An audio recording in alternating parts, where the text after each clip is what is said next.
The Vikings will start with the ball on offense. We go down to the field.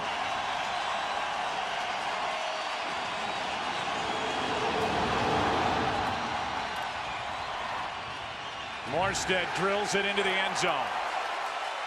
And the Vikings will start at their 20. The number 5 rated offense during the regular season put up 323 yards on the Dallas Cowboys last week, and they are led on the field by Brett Favre. The 40-year-old quarterback played college football at Southern Miss and grew up in Mississippi, Kiln, Mississippi, as a Saints fan. Protected by that group up front. And it will be interesting to see how much the Vikings feature Adrian Peterson with their first possession.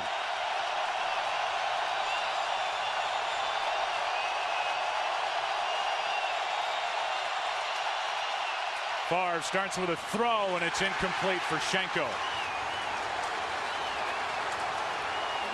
The Vikings players on offense are wearing earplugs to try and limit the noise they're dealing with on the field. And the first play of the game here, you got Brett Favre, who's taking a hit right off the edge there by Scott Fujita.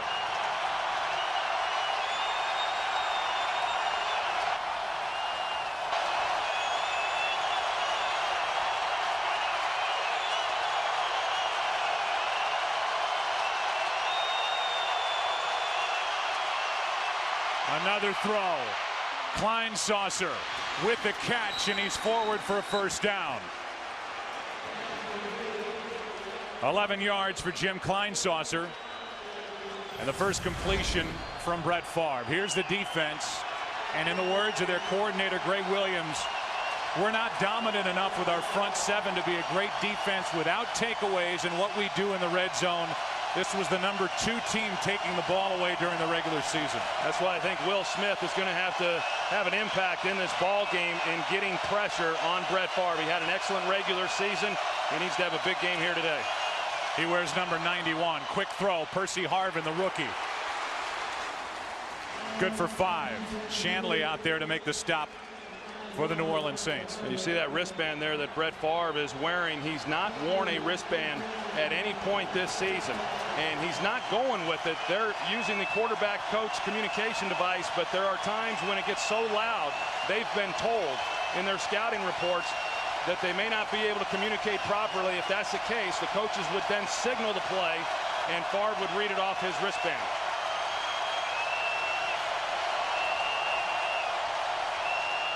Another throw. That's 4 to start the day, and it's Berrien for another Vikings first down. You know, pretty interesting coming into this game, Joe. I know in visiting with some of the coaches with Minnesota, really anticipated that they would run the ball early with Adrian Peterson. In fact, when Chris Myers was talking to Brad Childress there before the game, he said, hey, we're going to be balanced. They've been anything but. Now they've got an empty backfield with Chester Taylor in the game.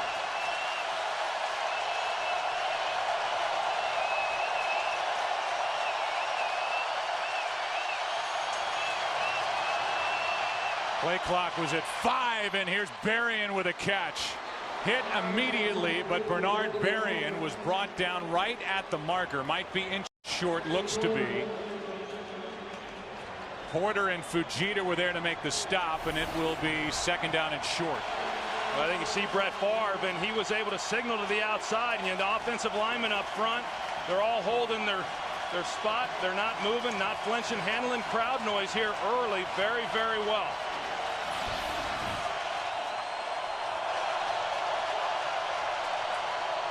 Handoff is to Percy Harvin, and the rookie gets a big hit after he picks up a first down and a gain of 8.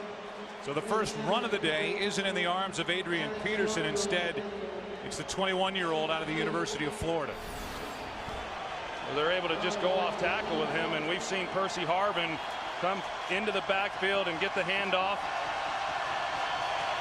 A good run there on his part, but he's such a versatile player, and they just want the ball in his hands. However they can do that, and he gets a good run with that one. 40-yard drive to this point. Percy Harvin said he was 100% healthy during the warm-ups. Here's a screen for Chester Taylor. Pretty well played by Fujita. A gain of 4. Very little on the ground, and so far the only carry for Percy Harvin. I know Greg Williams, the defensive coordinator there for the New Orleans Saints, you know, in visiting with him, a lot of times in a game like this, you talk about what a play caller wants to do for the quarterback to let him settle in. But Greg Williams talked about the calls that he wanted to make defensively. He said he referred to them as settling calls. He wanted his defense to not have to do anything to where he felt they might get exposed early in this game.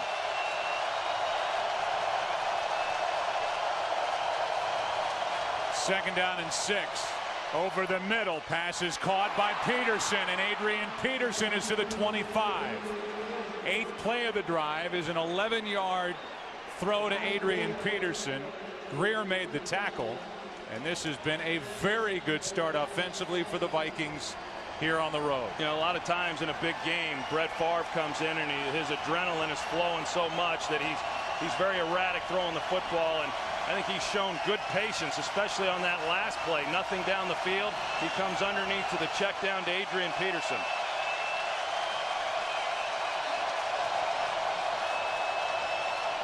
Delayed handoff. It's Adrian Peterson. And a good run on first down of 6. Jabari Greer made the stop. A fake throw, a delayed handoff by Brett Favre, and now the Vikings are inside the red zone. And this, as Drew Brees can only sit and watch, and his offense is kept off the field here with over 5 minutes gone in the opening quarter. This was the second best defense in the NFL inside the red zone. 2nd and 4.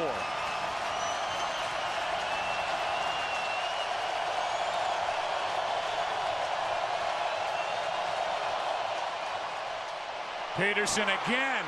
How about Adrian Peterson and the Vikings with an opening drive touchdown? He went around Sharper and takes it in for the first points of the evening. You're going to see Darren Sharper. He drops down in, and Jim Kleinsasser. Darren Sharper's going to drop in here, but Jim Kleinsasser in motion does a good job there of getting Will Smith up the field and then attacking the safety there and allowing Adrian Peterson to get outside and in the end zone. 19-yard carry for Peterson. It was the arm of Brett Favre and short throws that got him into position. Adrian Peterson touched it last on that drive. 10 plays, 80 yards, 5.5 minutes. Brett Favre starts his game 6 for 7. Spread it around to 5 different receivers. And now, with this place finally quiet where you can hear yourself think, the Saints will get it as Longwell kicks it away. Courtney Roby, one of the better kick returners in the league, from inside the 5. Gets to the 20, is spun around. This crowd will quiet down, and Sean Payton will try and call the plays for Drew Brees to take his Saints down the field. Starting at the 24, down 7 zip. Top scoring offense in the league, and they start with a throw, no surprise. Lance Moore with a catch. He's good for 5 yards, knocked out by Benny Sapp. And if you don't know about this Saints offense, they are the best in the NFL. And there's the day last week for Drew Brees, who's Saints, and here's a no-huddle approach by New Orleans. Fell behind 7-0 last week to the Arizona Cardinals and then took over. Play action from Brees. Down the middle of the field, now to the sideline and out of the reach of Marcus Colston. It'll be 3rd down and 5. Well, they talked about it the other day, Joe, and coming into this ball game, they know that they've got a rookie middle linebacker, Jasper Brinkley, starting for the Minnesota Vikings. He took the place of E.J. Henderson when he went down, and at times Jasper Brinkley can get lost in coverage, and they want to give him a lot of different looks. They want to make him make the checks when they break the huddle or when they're at the line of scrimmage and try to confuse him into making some bad calls defensively. Here's the throw to Meacham. Has a blocker in front of him and fights for a first down. Had the tight end David Thomas out in front. Thomas made the key block, and Meacham has 7 yards and a first down. Here's the offense for New Orleans. And it all centers around Drew Brees, who is a machine in his preparation and the way he spreads the football around.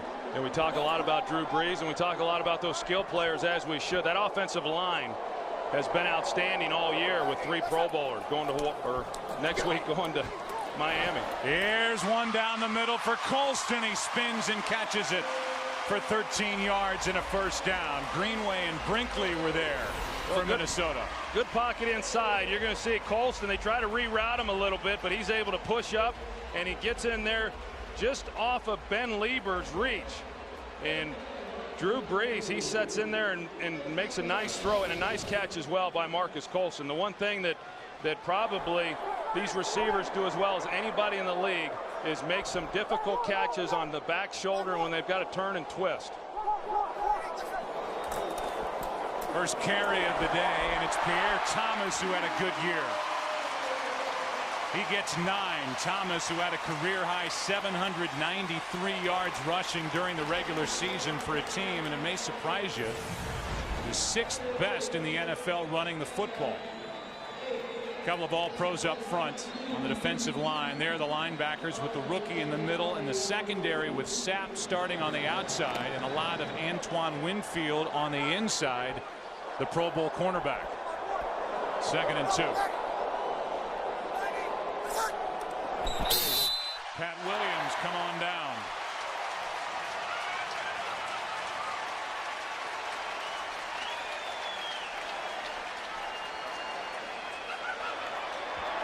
Defense, encroachment. 5-yard penalty, step. Result of the play is the first down. Well, they're going to be able to use hard count. That's something that Dallas wasn't able to use last week on the road. And of course, it sure helps those offensive linemen out up front when you're able to use it. And I know Drew Brees is going to come up oftentimes. He's going to use double cadence. And what that means is he's going to go through the cadence initially. He wants to determine whether they're in zone or man. Here's Henderson just off his right hand. Got behind Benny Sapp. You can see Pat Williams, Troy, get push up the middle. He came across early on the completion to Colston. You saw Kevin Williams get his hand up. They want to rush up the middle and try to get in the face of Drew Brees, who might be 6 feet tall, trying to deal with those big bodies up front. I think that's what happened last week, is they got great pressure off the edge with Ray Edwards and Jared Allen, but what hurt Dallas the most in that ball game was the inability to step up in the pocket because of the inside push that you talked about. Here's a screen. That's Thomas. And Pierre has a lane down the sideline, still going. How about this start? Touchdown, Saints.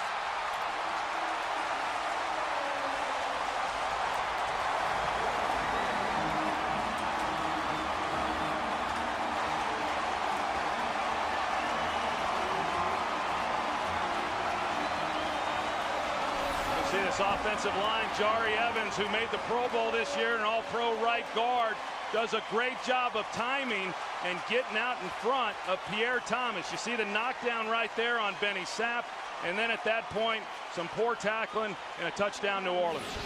Converted a big 3rd down on that drive on a screen to Thomas, and then Pierre good for 38 yards, and it's 7-7.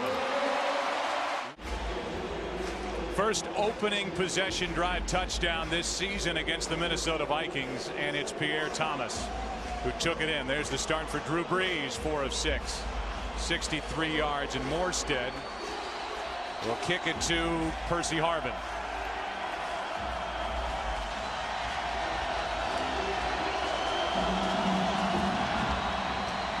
A knuckler.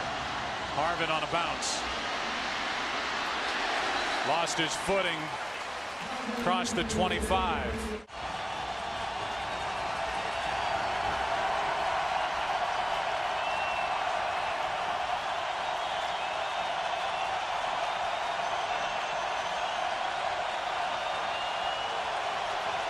On first down, Favre airs it out, burying down the sideline. It's out of his reach. All that being said, Troy,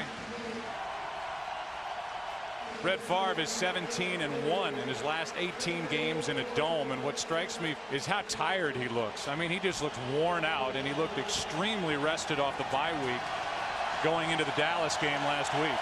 It's been a long year for him, as we well know. I mean, he's played better than anyone could have imagined. You talk about the crowd noise. It was Brett Favre who first wore earplugs when he was with Green Bay and had to go play at the Metrodome. And it was his suggestion this week that then led to other players going with the earplugs in this game. Favre throws and incomplete for Sidney Rice.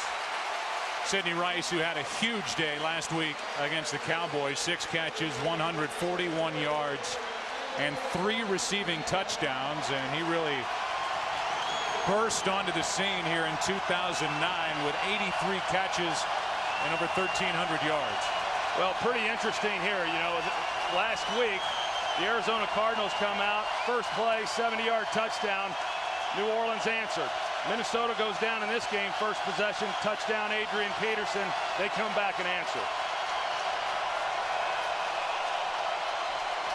They blow the play dead. Pass incomplete. Favre ends up on the ground. Nobody can hear the whistle down there, and it's an offside against the Saints. Defense unabated for the quarterback. 93, 5-yard penalty still, 3rd down. They blow the play dead to protect the quarterback, but because it's so loud and nobody can hear the whistle, Favre still ended up on the ground. And that's the real problem, and Roman Harper is going to be the guy who comes off the edge right there, the safety who got the lick then in on Brett Favre. He told us the other day that he took a big hit on the touchdown last week to Sidney Rice, the first touchdown throw, and his entire right side was purple all week long. I mean, the fact we take it for granted that he plays each and every week because he's never missed a game, but doing that at 40 years old, I think that's the one thing that people haven't appreciated enough. 3rd and 5, incomplete. Penalty flag comes in.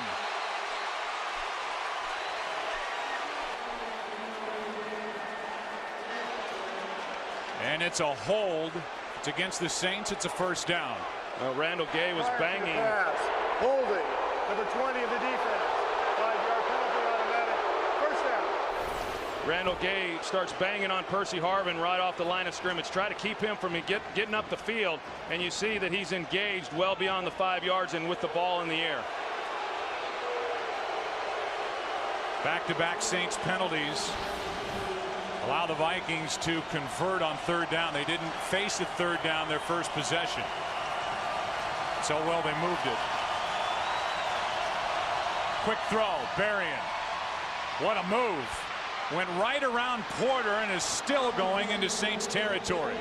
Good for 15 yards, and Berrien showed his quickness.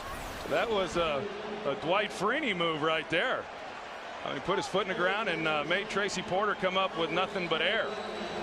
It's a heck of a job. I know Bernard Berrien, for a guy who was such a big part, a big play guy last year as a free agent, hasn't had the year this year that he had hoped for, one of the few. But he's handled it very well. Nice play there.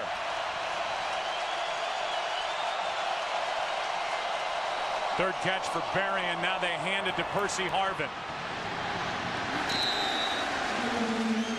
Harvin got around Charleston, gained 2.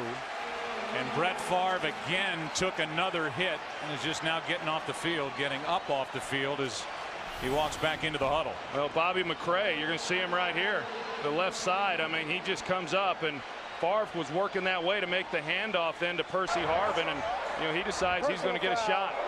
Hitting a player out of bounds. Number 93 of the defense. 15-yard penalty. 1st down. They threw that flag well after the play. And it's a personal foul against Bobby McCray for hitting a player out of bounds. So after all the replays and when the players were, let's take a look. I don't know if it happened after that or away from that, but the flag came down awfully late, and the 15-yard penalty takes it all the way to the New Orleans 31.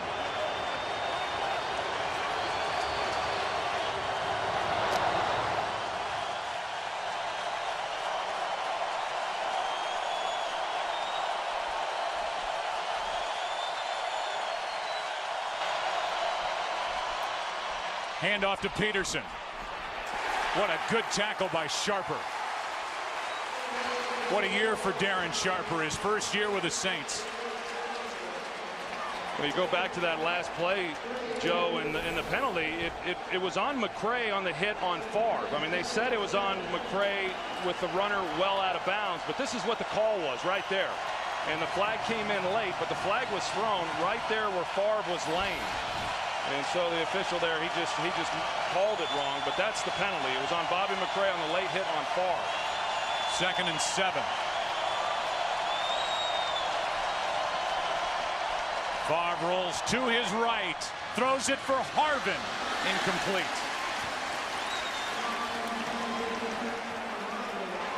3rd down and 7. Pretty good route by Percy Harvin, and just by defensive alignment, he's going to get open. Once he pushes him to the inside, you see Tracy Porter, he's playing inside technique. You've got the throw then to Harvin, and Favre, he knows he missed one, but I think he's a little banged up off of that hit there to Bobby McRae.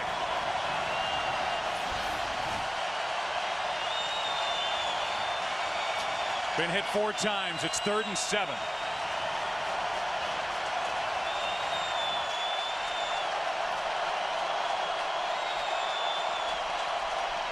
Favre stands in, gets a hit, finds Percy Harvin, who's down inside the 10, and Favre got drilled again.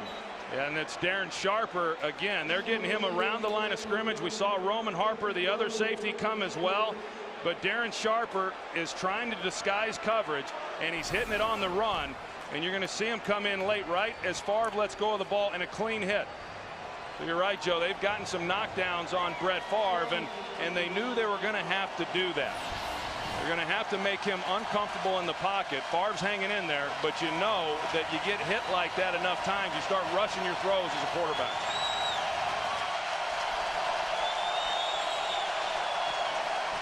That's Peterson. Well played by this Saints defense. Brett Favre on that completion to Harvin, now with 461 career postseason completions. That's the all-time record. Just broke the mark formerly held by Joe Montana. Meanwhile, Greg Williams, a defensive coordinator of the Saints, they were trying to hit hard the 38-year-old Kurt Warner last week.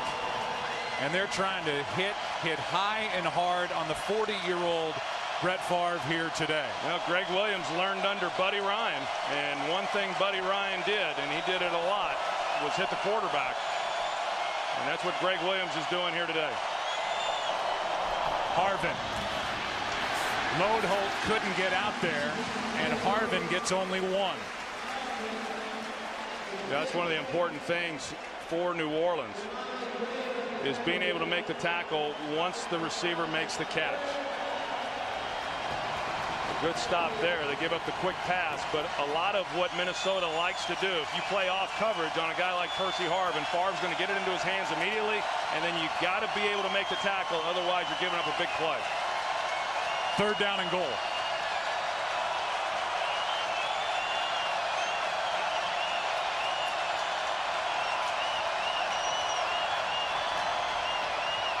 Pump fake, touchdown Minnesota. Sidney Rice, his 4th of this postseason. A 5-yard touchdown throw from number 4, and the Minnesota Vikings take it right back down the field to regain the lead. Well, they go with the trip set, and you're going to see Sidney Rice just come in here and hook up. And they're playing zone, New Orleans is, and he's just able to work right in there behind the linebacker. You see the window that Brett Favre sees, and he puts it right on his chest. Pretty easy touchdown there for Minnesota.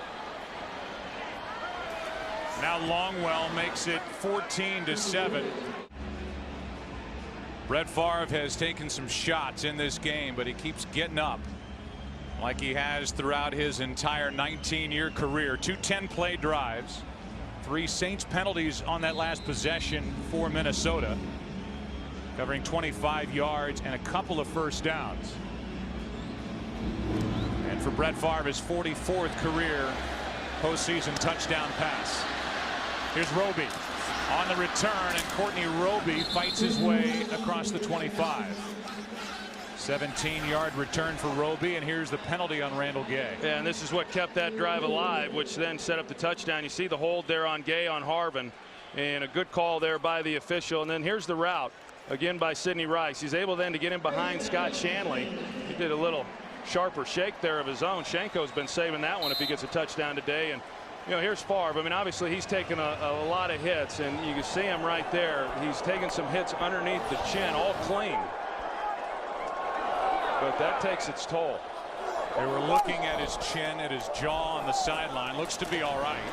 And here is Pierre Thomas. What a good play made by Greenway, Kevin Williams, and a loss of 1. You know, I say all clean except for the penalty that they called there on Bobby McCray.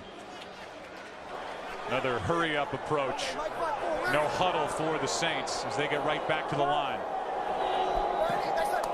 It's Reggie Bush in motion. He hasn't been involved yet. They reverse it to him, and Reggie Bush has got a lot of ground to cover to get back to the line of scrimmage. He gets to the 26, and at the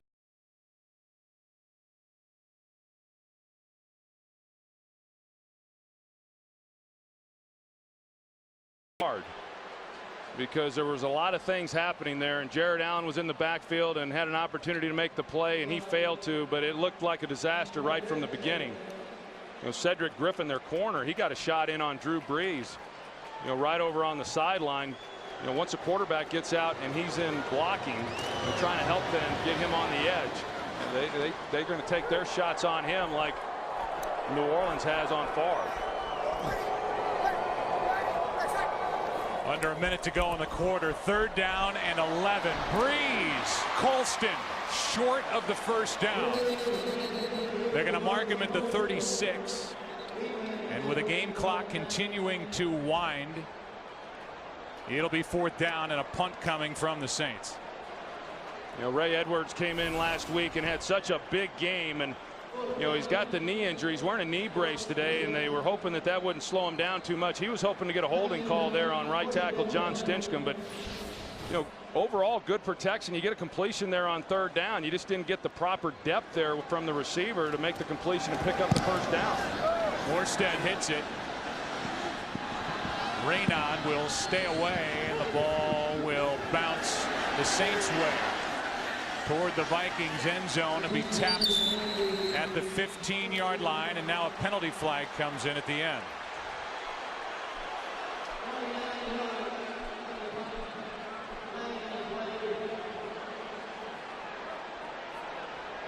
There's that Vikings defensive front.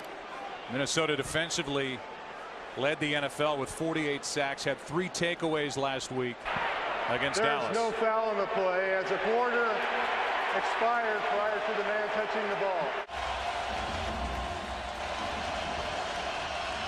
5th NFC Championship game for Brett Favre. Last time he played in 2007 for the Packers through that overtime interception to the Giants and Corey Webster. He's 2-2. Handoff is to Adrian Peterson, and Peterson picks up 2. There's the shot of Brett Favre on the sideline and the earplugs that Brett is wearing, and you can see him inside the helmets of a lot of his offensive linemen. Yeah, I know in talking with him, he didn't feel that it would be any louder here than what it was when he went to Green Bay and played there. But he did not wear the earplugs when he went to Green Bay. So clearly, in talking with a variety of people, you know, he was convinced that, you know, well, maybe this was the way to go. 2nd down and 8, delayed handoff. Adrian Peterson spins his way just shy of the 20. Let's go down to the field and Chris Myers. Joe, those are purple plastic custom molded earpieces, and each offensive lineman opted to wear them. Chester Taylor and Adrian Peterson did not. And Brian McKinney said that they cut out the high-pitched distant noise, but they allow hearing in and around you so we can get the signals from our quarterback. It's 3rd down and 6.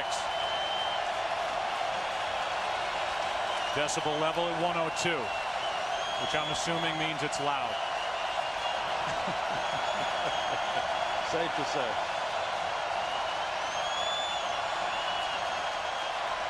Out of the shotgun, Favre steps up and throws it away over the head of Chester Taylor, and it's 4th down.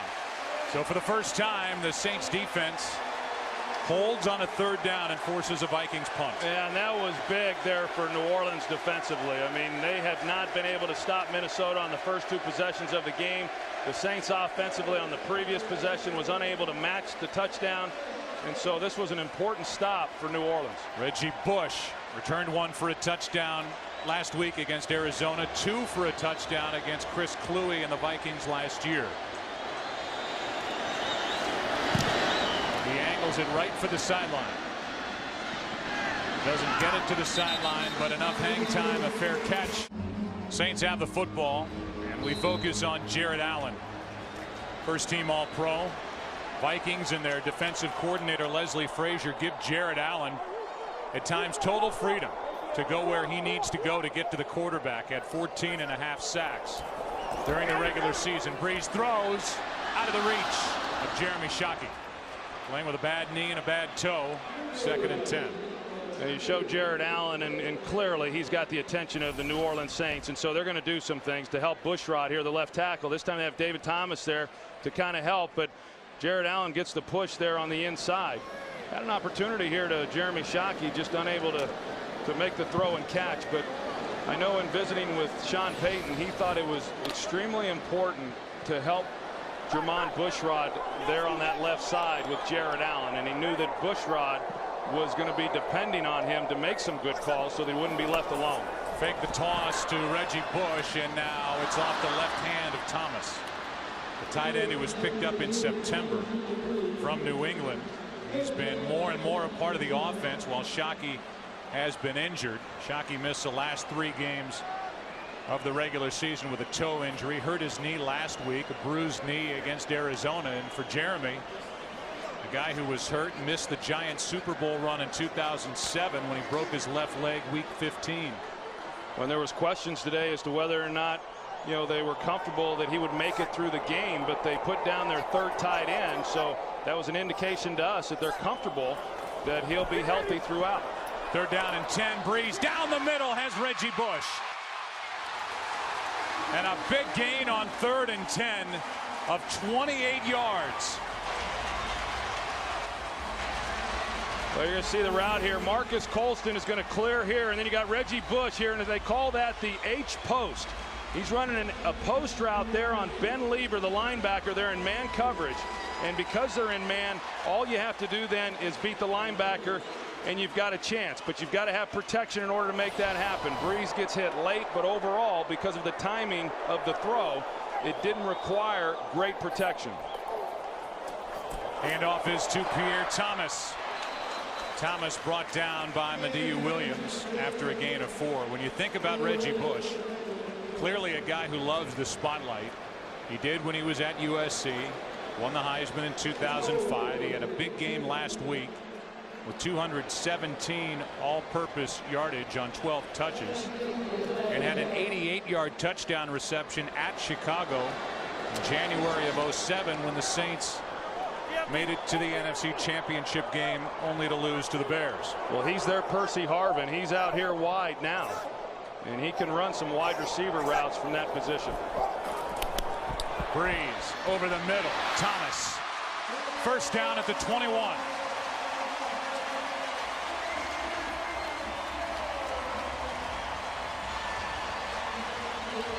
This time, Jermon Bushrod gets help from the left guard, Carl Nix.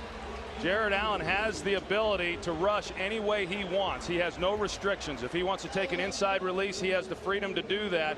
They got the help inside, and then they allowed, you were talking about David Thomas and what he has meant since the injury to Heath Miller. He's such a versatile guy that when they go with their 2 tight end packages, sometimes you wonder how exactly you're going to treat him. On 1st down, Pierre Thomas cuts it back. Sets up 1st and goal at the 9. 12-yard run by Pierre Thomas. Well, good push along that left side. David Thomas does a good job, and Carl Nix, this was the matchup they felt good about. He's going to get a push here and then a seal here, and you're going to see the lane then that happens for Pierre Thomas. Good execution up front. Right back to the line of scrimmage on 1st and goal. Take the handoff. Breeze, corner of the end zone. Touchdown, Devery Henderson.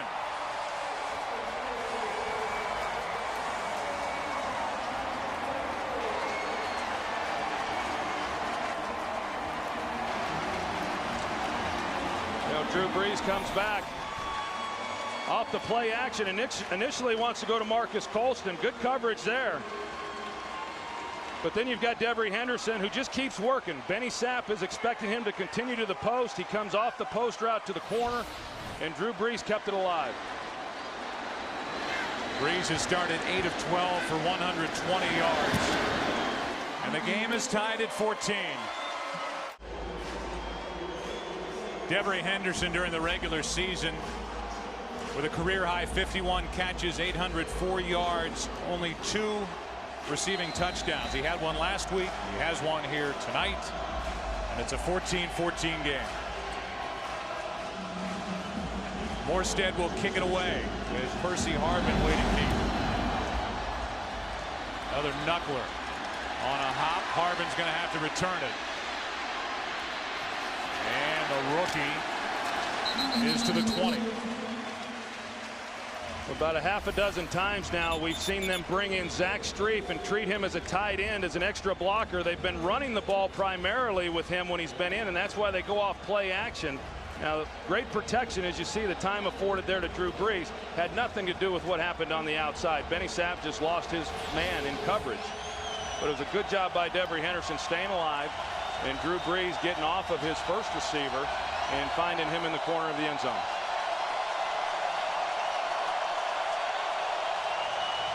Minnesota had the ball for over 11 minutes, and they have it here at their 20.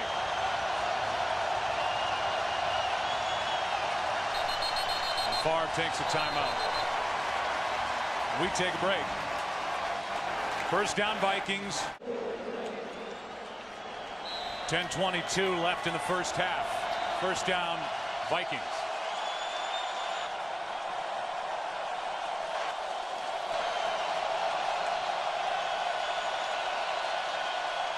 Fake the handoff to Harvin, and now throw it to him.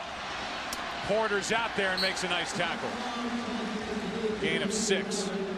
You go back to the previous play when Favre had to call timeout, and he's trying to signal, and Visante Shenko actually was hollering out to Bernard Berrian and telling him he's lined up wrong. Nobody can hear. You know, that's what I think Bernard Berrian's wearing earplugs too, because he couldn't hear. 2nd and 4.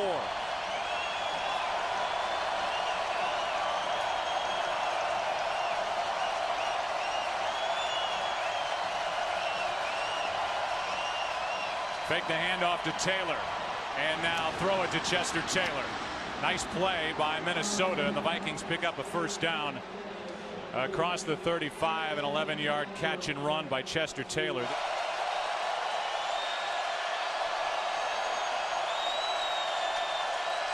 On first down, that's Rice, and a nice catch. He knew he was going to get popped, and Sidney Rice stuck the hands out, made the catch, and got the hit from Jabari Greer.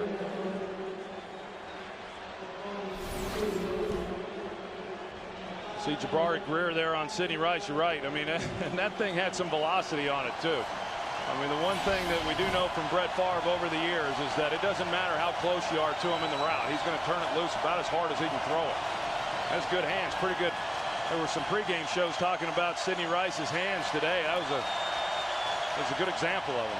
Here's Peterson left side. Had a lane, and Adrian Peterson brought down near the marker by Darren Sharper. Depends on the spot.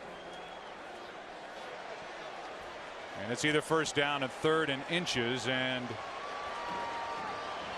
it's close. Looks like he's got it according to our line, which is obviously unofficial.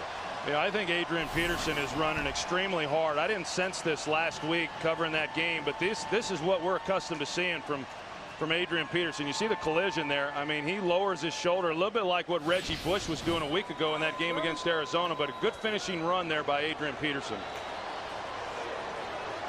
So a first down for the Vikings. And we look at their offensive leaders.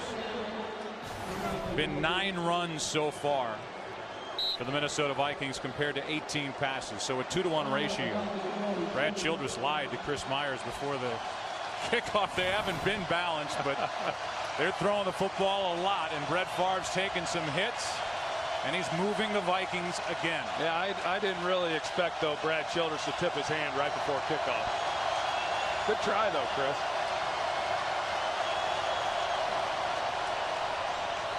The pump fake, and that's Adrian Peterson, and a good play is made by Shanley. Peterson to midfield.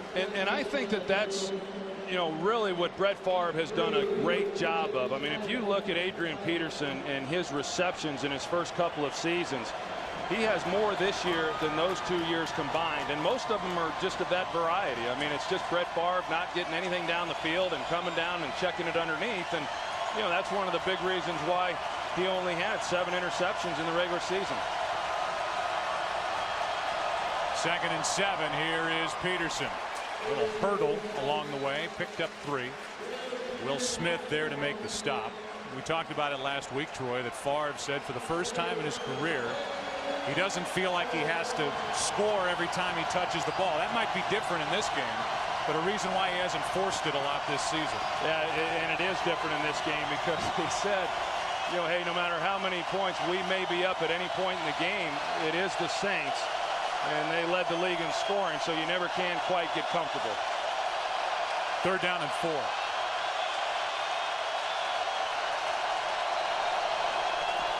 Blitz coming. Vikings pick it up, and the pass out of the reach of Berrien. 4th down.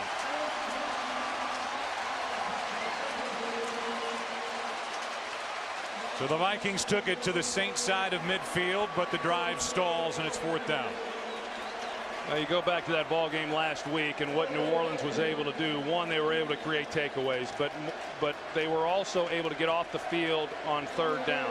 Last week, only 1 3rd down converted by Arizona. That was a nice job by that defense getting off the field there in a pretty manageable 3rd down and distance for Minnesota.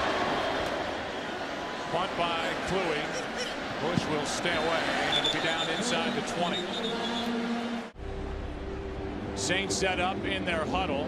They have abandoned the huddle quite a bit in this first half, trying to keep the tempo fast against this Vikings defense. Brett Favre will go over the pictures on the sideline. 1st down, New Orleans. Fake the toss. Breeze throws incomplete for Henderson, who had a touchdown the last time the Saints had it. Drew talked about the importance of being productive and having positive plays there on 1st down, so you're not caught in 3rd and longs against this pass rush. And you know, that was a missed opportunity on that last play. They had it blocked up actually pretty good, and we're going to get some pretty good yards off of it had they been able to make that catch.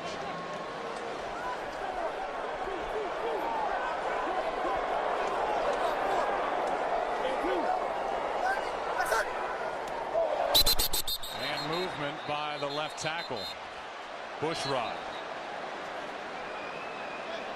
Did the defense force it?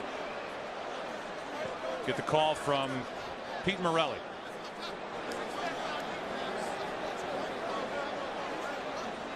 Ray Edwards was out there and came across early, tried to get back. Neutral zone infraction. Defense number 93 jumped into the neutral zone, causing the offense false start. 5-yard penalty. 2nd down. Both Edwards and Kevin Williams moved.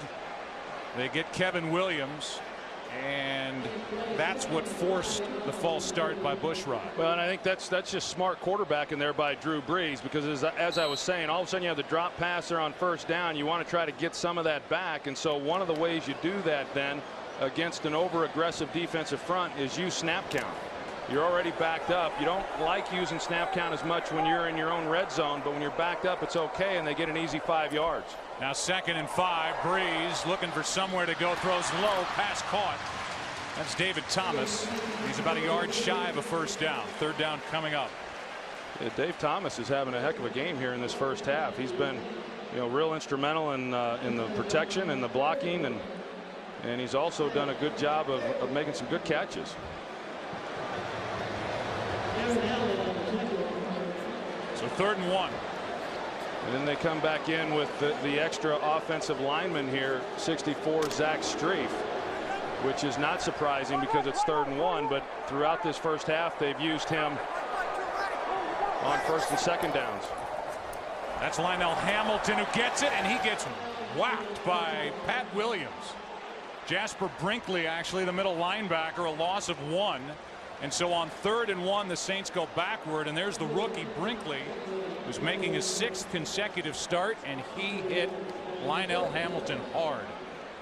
Yeah, the guy who kind of created some problems up front was Ray Edwards, and then Brinkley came in and finished it off. So Morstead will punt it, and Raynaud will wait for it. Good punt. And a fair catch. Hauled in just inside the 25. So Brett Favre will head back to the field. His wife was saying that she's been receiving phone calls from friends not knowing, who they should root for. So that pretty much tells you the allegiances to the Saints. Here is Chester Taylor. And Chester Taylor works that into a 3-yard carry. His wife Deanna, who he met at Hancock North. She is here, and according to Brett, was in tears for 2 days this week. She said the year has just been so great. She doesn't want it to end, but with the stress involved with this game, she's just worn out. Well, the one time, you come back and out of retirement and you're playing and you're expected to do a lot of great things, and you do that, and then you find yourself in the championship game against your favorite team as a kid and against a team that has never made it to the Super Bowl. Peterson at the top of the formation. Favre down the middle, guns it, incomplete for Visanthe Shenko. Vilma, the middle linebacker, was down there in coverage, and that will bring up 3rd down. Yeah, that's that Tampa 2 coverage, and Jonathan Vilma, the middle linebacker, he then has to carry the tight end up the middle of the field, and he just turned around just in time, didn't know the ball had been thrown. Pretty tight fit there for Favre to try to put that one in. Threw his fastball, came up empty, 3rd and 7.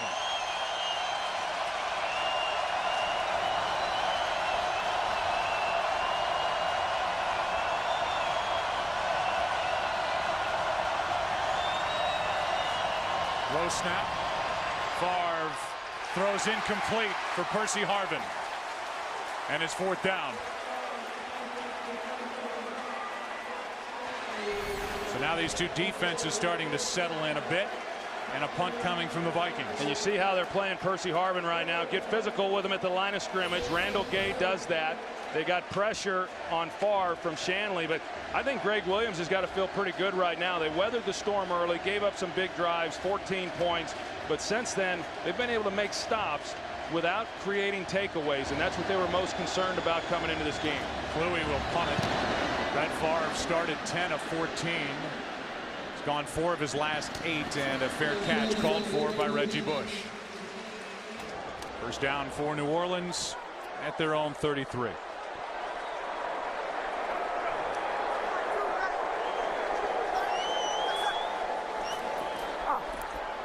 Breeze, good protection.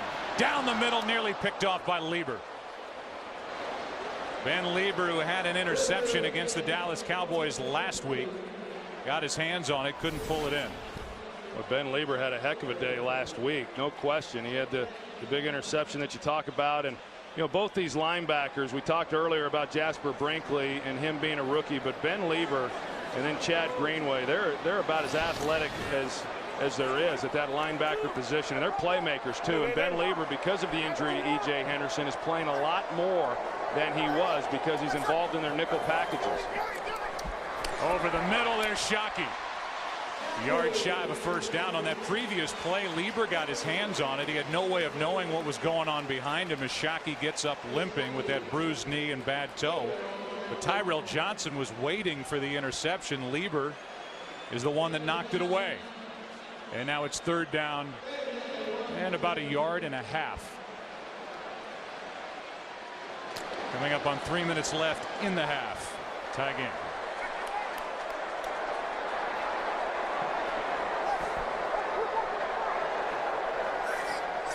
That's push in motion. They toss it to Reggie Bush. Cuts back. Pat Williams got his hands on him first, and he is brought down short of 1st down yardage.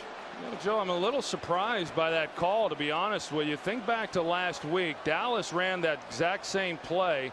They did run it to Jared Allen's side. They picked up the 1st down. Later in the game, they tried running it again, and they didn't get anything out of it. But they come back with it, trying to get it. And Minnesota does a good job, but you've got New Orleans lined up as if they're gonna go for it. with a ball at just outside their own 43. Going for it, trying to draw the Vikings offside. And that's what they were trying to do. It almost happened. So 2 minutes, 7 seconds left in the half, and Minnesota about to get the ball back. And we welcome you inside our broadcast booth here in the Superdome. And you took the words out of my mouth. The two sides seem like they weathered the early storm, and now the defenses have settled in a bit. And we're seeing a pretty good game, and obviously tight, 14-14. Yeah, and I think that happens, and it happens when you're on the road for Minnesota. But they played very well. And I always said, having played in some of these types of games, that you're pretty pumped up when you come into a game like this, and emotionally you've just got to kind of weather the early part of it. And eventually every game settles in and is played just like any other game. And I agree with you that that's what I'm sensing now, that both of these teams seem to have settled in, particularly on defense. It was a late flag thrown. It's a 2-minute warning. We're at the 2-minute warning, and they threw the flag for delay of game. So we saw Drew Brees walk off and call timeout. We'll take you through that last sequence when the Saints were eventually flagged for delay of game. Right now, here's the punt by Morstead, with Raynaud waiting for it. More of a line drive punt, and a fair catch is called for by Raynaud, who comes up with the ball, and they're going to throw a flag.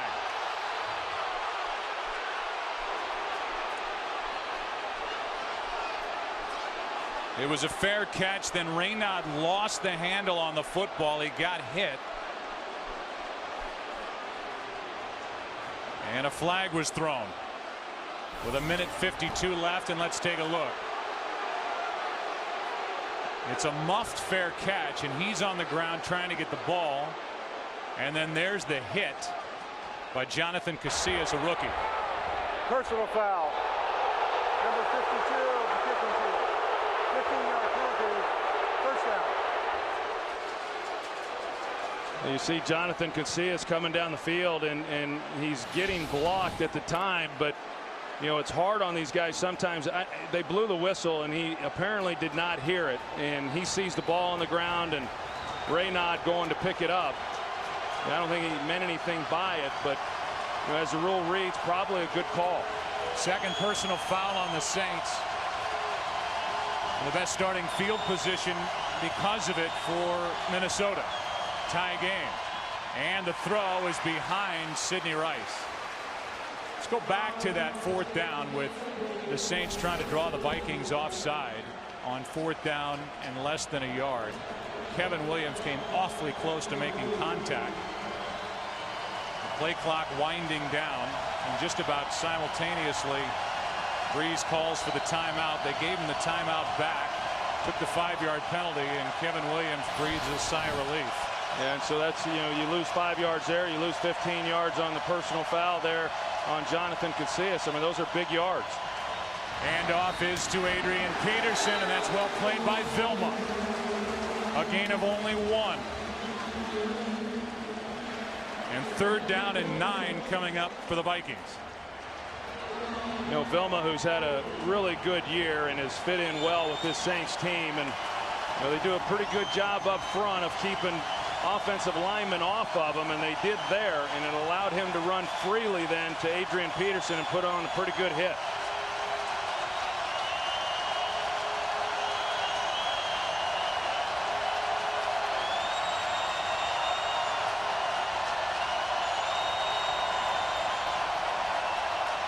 Sharper comes on a blitz. Favre throws for Berry, and what a throw before he came out of his break, and the completion for a 1st down in front of Jabari Greer. Good throw by Brett Favre. Good throw under duress, because they're able to get Darren Sharper in his face. Greg Williams dials it up. He's going to come here to Favre's front side, but he turns it loose with great anticipation to the outside, and Bernard Berrien makes one of those catches that we've seen from Sidney Rice throughout the season. A contested throw, but a well-played ball. 4 catches for Berrien, 43 yards.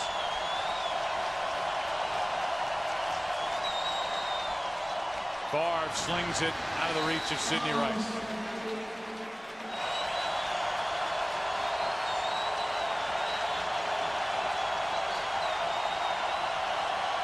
2nd and 10, delayed handoff. Peterson. Good play by Roman Harper. A gain of only 1. Harper is the strong safety who was up to make the tackle. Well, they have definitely made a commitment, the Saints that is, to involve their safeties. We've seen Darren Sharper, we've seen him on blitzes, we've seen him up around the line of scrimmage, we've seen the same from Roman Harper. You start doing that, you give more and more one-on-one opportunities, for these Minnesota receivers on the outside. Saints call a timeout. That's their first one. They get that one back on the delay game. And Sean Payton is complaining to the official maybe that too much time came off the clock after they had signaled for a timeout. 1:30 left. Saints can get a hold here on 3rd down. They can get it back in the hands of Drew Brees. Try and get the lead. They've not led in this game for the end of the half.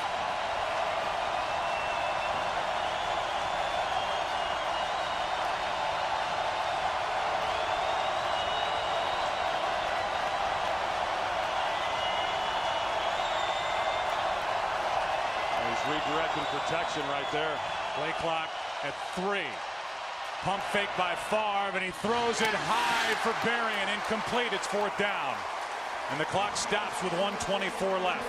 Pretty good job up front with Brett Favre being able to redirect the offensive line to make sure that the things were picked up that Favre wanted, and he was afforded great protection. He had a chance then on the outside. This is just one of those balls that sailed on him. You see Berrien, he was in a good position on that sideline. A ball down and away would have been an easy completion. Favre's now 5 for his last 12 throwing it. Kluwe punts it. Reggie Bush try and return it. He muffs it. A loose ball, and it's picked up by the Vikings. They'll take over at the 10. You cannot advance a muffed punt, but the Vikings will get the ball. Frampton was the one who made the hit. And the Vikings come away with the football as Kenny Onatolu, one of the very good special teams players, got his arms around it. You see, I couldn't tell if Frampton actually knocked it out of his hands or if Reggie Bush just did not make a clean catch on the punt. Yeah, it didn't look like he ever really had control of the ball, but Frampton was there to make the play regardless. And boy, what a turnover now right before the end of this first half. Bush tried to force it. Frampton was in his face. And there's a turnover. First of the game, and the Vikings take over at the 10. And hand it off to Peterson. And Adrian Peterson will fight his way down inside the 5-yard line at 2nd and goal. Cedric Ellis on the tackle. And a timeout is taken with a minute left. Well, that's awfully tough there for that Saints defense. They did a good job, and they make a stop, and because they're not able to secure the punt, Reggie Bush, you can take a little better look at it here, and you see he never had it. It hit off his shoulder pads there on his chest. Frampton was there to make sure he wasn't able to regain it. And now the defense having to come right back out on the field. A great opportunity here for this Minnesota offense. An offense that has been awfully good in this part of the field throughout the year, and then last week against Dallas also. Saints just took the timeout, their second. A minute left, and we go down to Chris Myers. In pregame warmups, Joe, Brian Murphy, the special teams coach of the Vikings, worked with Chris Kluwe, and they made it a point saying we'll sacrifice distance on punts for height because Reggie Bush has shown a propensity to fumble and obviously worked to their advantage here. Reggie Bush has not been a factor for the most part in this game except for the turnover.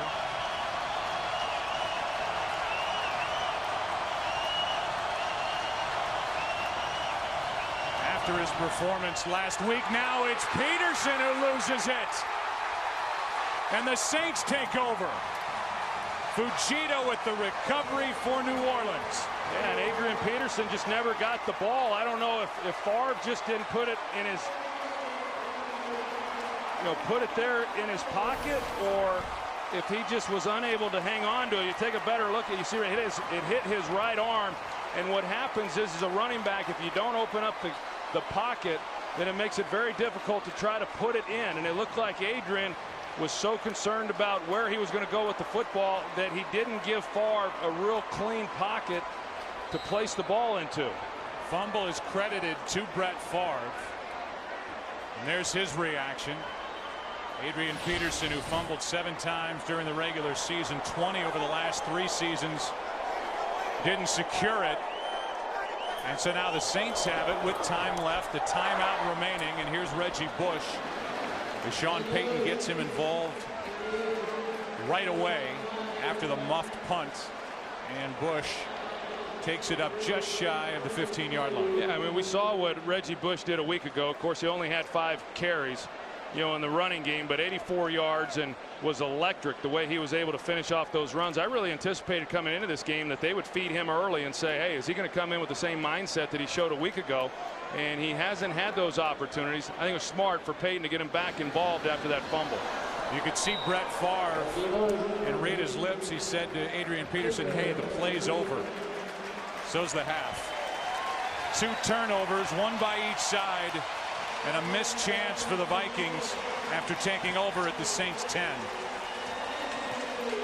We're tied at 14 after a half. Each side with a turnover right at the end of the half. For the Vikings, a turnover inside the Saints red zone. Here's a look at the Mass Effect 2 first half stats. Total yards about even, penalty yards not. A couple of personal fouls against the Saints. Each side with a turnover, time of possession advantage Minnesota. Saints will get it to start this second half.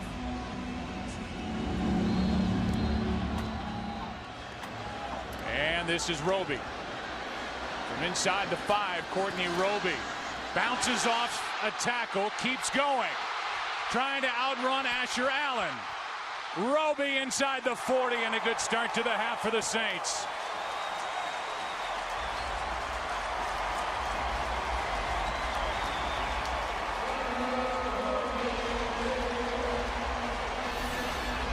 You see Courtney Roby, he just takes it up the middle, and then everybody kind of relaxed right there, just assuming that he was going to go to the ground. Troy, there is a penalty flag all the way back at the 5-yard line, and it must have just fallen out. Pete Morelli. There's no foul in the play. Pete Morelli just jogged back to pick it up. You can see the Vikings saying, bring it back. There is no foul, and it is a 61-yard return by Courtney Roby to start the second half. Well, a great way for New Orleans to start this second half with great field position, and not bad blocking up front, but the contact was made on Roby. He was able to keep his feet, and then he was able to get the extra yards after Minnesota just relaxed in coverage with the 2 guys that were in a position to potentially make the tackle. Ball's at the 37. Breeze sets up and throws and completes. That's David Thomas. And a good catch in traffic, survived a hit, and good for 17 yards.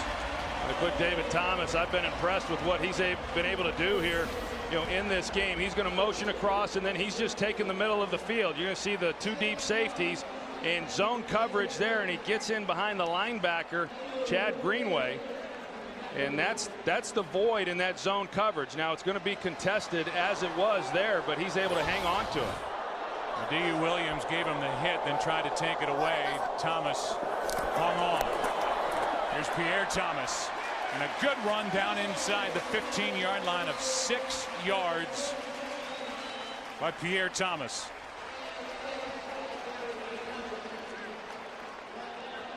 So second down and 4. And a jolt to the start of this half provided by Courtney Roby. Quick snap count. Handoff is to Thomas, and he's got a first down. First and goal from inside the 10. So we showed the catch that Dave Thomas made there in behind Chad Greenway. These last 2 running plays now, he is lined up in the fullback position, and he has been outstanding as a lead blocker.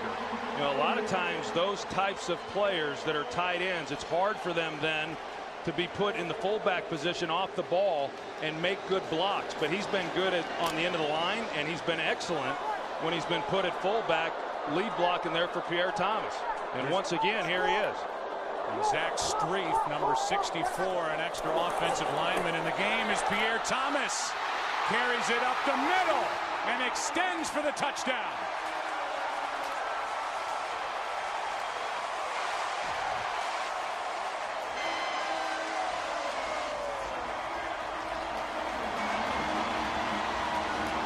Well, they're going to put Zach Strief in and then motion him right here. But watch the block by right guard Jari Evans and the job that he does and the push that he is then able to get. He gets a double with Jonathan Goodwin, but he's the one who creates the lane that allows Pierre Thomas to come off of his block and get in the end zone.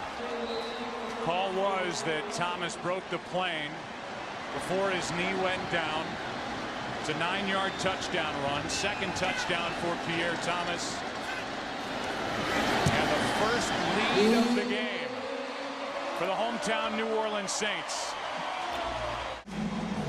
Pierre Thomas, an undrafted third-year player out of Illinois, gets the touchdown. We'll give you a replay, the end of it. Like the knee was down before Thomas got the ball across the plane of the end zone, but touchdown is the call. 7-point lead for the Saints. And Percy Harvin is driven into the end zone. It's a touchback. Let's go back to the touchdown for Pierre Thomas. You're going to see Pierre Thomas's left knee right there on the ground. The ball obviously well short of the goal line. It was about 3/4 of a yard short at the time that his left knee hit the ground. It was a first down carry, first and goal from the 9. Saints catch that break. The Vikings open the game with back-to-back 10-play touchdown drives. Since then, 4 punts and a fumble. Now down by 7.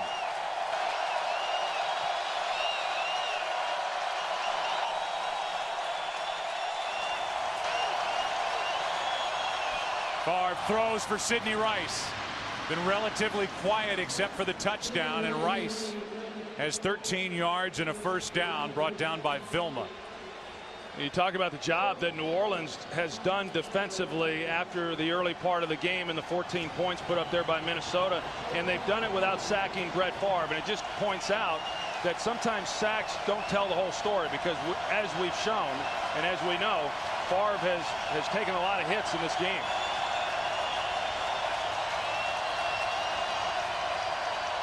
Handoff to Adrian Peterson, who fumbled late in the first half, going sideways and gets a yard. Tracy Porter came up to make the stop. That's an excellent job by Tracy Porter. Darren Sharper again around the line of scrimmage. He's the one who Adrian Peterson initially makes miss, but Tracy Porter out in the open field, and I mean, obviously not a great tackle, but effective, you know, and doing what he had to do and then getting it cleaned up there by his teammates. But a good job defensively.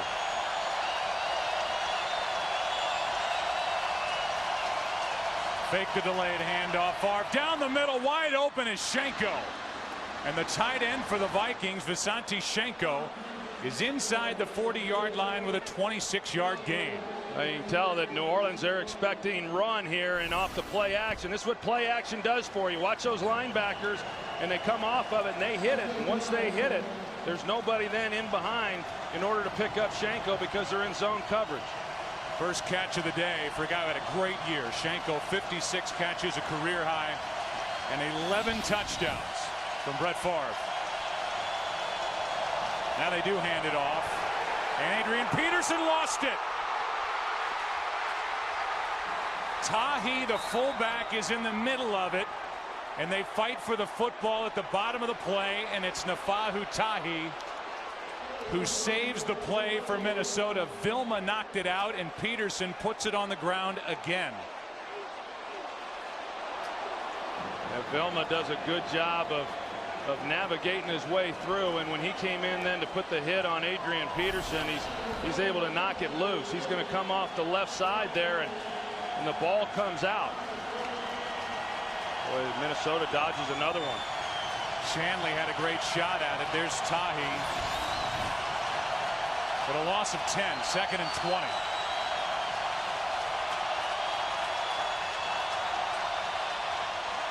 Pump fake, wide open is Shenko again, and on 2nd and 20, Visanti Shenko picks up 21 and a first down for Minnesota. Yeah, you ask yourself, how does Shenko get so wide open? Well, initially, you're going to get the linebacker, Fujita, who's going to carry it. Watch him right here. But they run an underneath route with Kleinsasser, and actually it was Velma who jumps it, and then that gets Shenko in behind it. That's the area of the field right now that they're working, because on passing downs, what we've seen from New Orleans is they're playing a little bit more coverage. In the middle of the field then is where you want to work it. Taylor at the bottom of your screen. Harvin in motion. Out of the shotgun, there's Harvin. Blocking in front of him, Percy Harvin to the 25. 2nd and 5.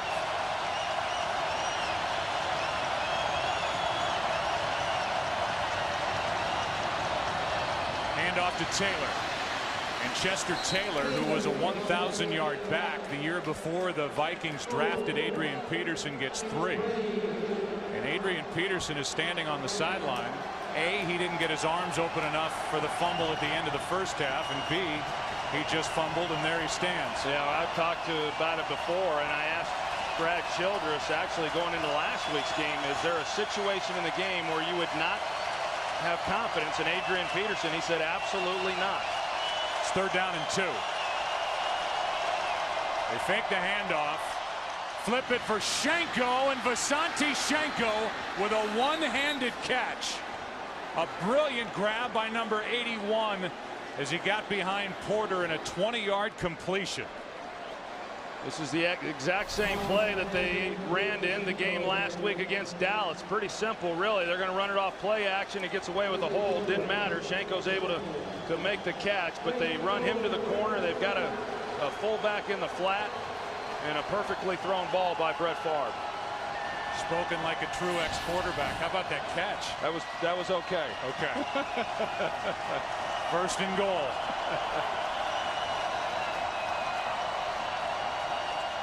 Handoff. Peterson pounds it in for the touchdown.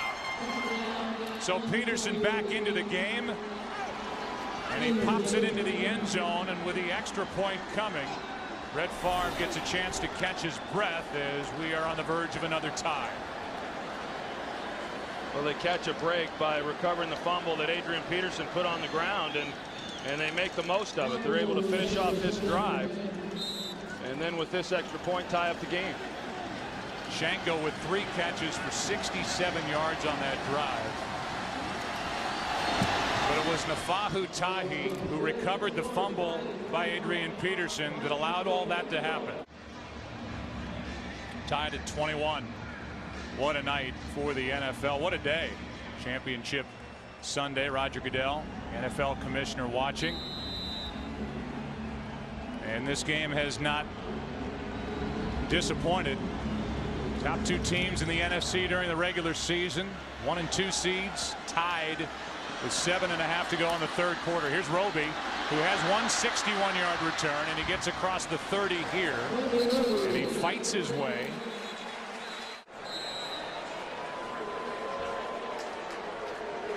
See Tracy Porter, you see Adrian Peterson, who's holding on to the football on the sideline. High and tight. That's what these teams preach. I want to get back to that haircut by Tracy Porter. The ghosts from Pac-Man on etched into his hair. Here's Breeze, flushed out and just gets rid of it. Jared Allen with pressure, and Drew Brees happy just to get rid of the football. 2nd and 10. Well, Jared Allen, they kind of let him get ahead of steam up, and then they expect David Thomas. Jared Allen's going to come right in here, and then he's got to try to slow him down with a little bit of help there, but not before it got to Drew Brees. He just had to unload it.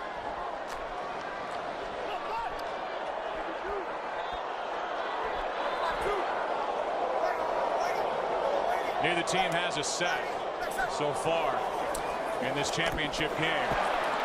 Here's Reggie Bush out across the 40, good for 6. You know, as we're playing in a tie game, 3rd quarter, you start to think ahead, and if this game comes down to the right foot of either place kicker, the advantage is to the Minnesota Vikings. Ryan Longwell is a 13-year vet, 12 of 17 in his career during the playoffs. Meanwhile, Garrett Hartley was suspended at the start of the season. Was 9 of 11 during the regular season. 1 for 1 last week against Arizona, but limited experience. It's 3rd down and 4. Underneath pass is dropped. Incomplete to Reggie Bush. On his hands and then off him. And it's a 3 and out. Well, you look at what has happened now for New Orleans on 3rd down. And I talked about it earlier in this game and saying how they wanted to get to 3rd and manageable down in distances.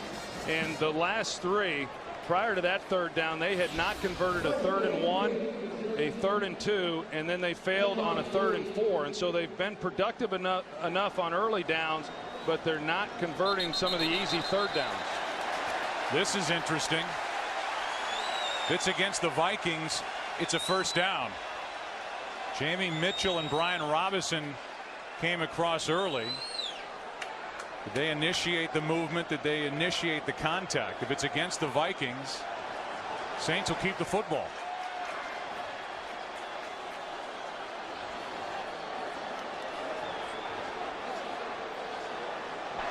Ball start.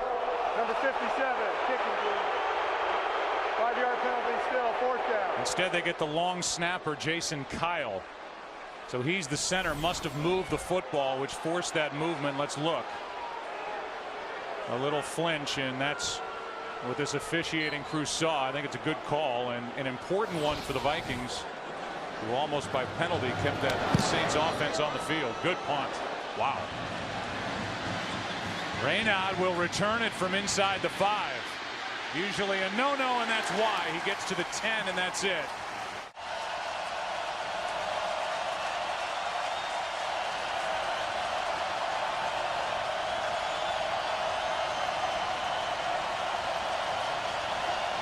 Vikings start at their 10 and hand the ball to Peterson. Over the right side, a good carry by Adrian Peterson. 7-yard gain. Vilma on the tackle.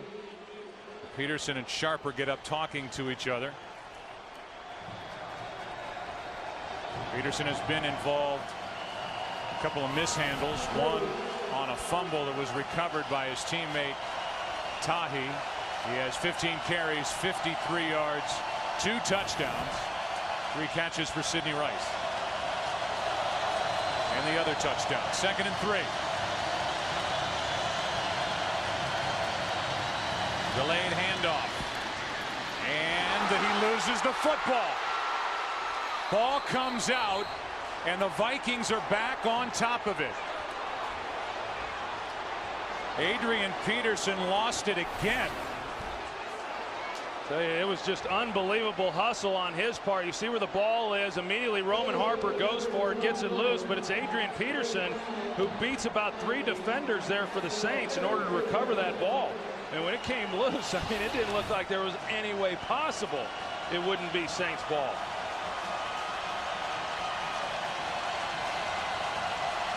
I wonder how Brad feels about playing him now.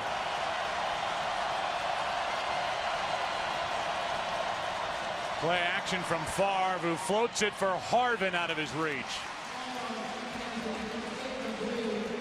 Well, it'll be interesting to see if Adrian Peterson, I mean, he's been the feature of this offense for 2.5 years. He started the season brilliantly. That's tapered off his production, and he's back to his old ways of putting it on the ground. Well, I made the comment in the middle of the season, Joe, that it really spoke to how great he was that a coach would tolerate the fumbles that he has had.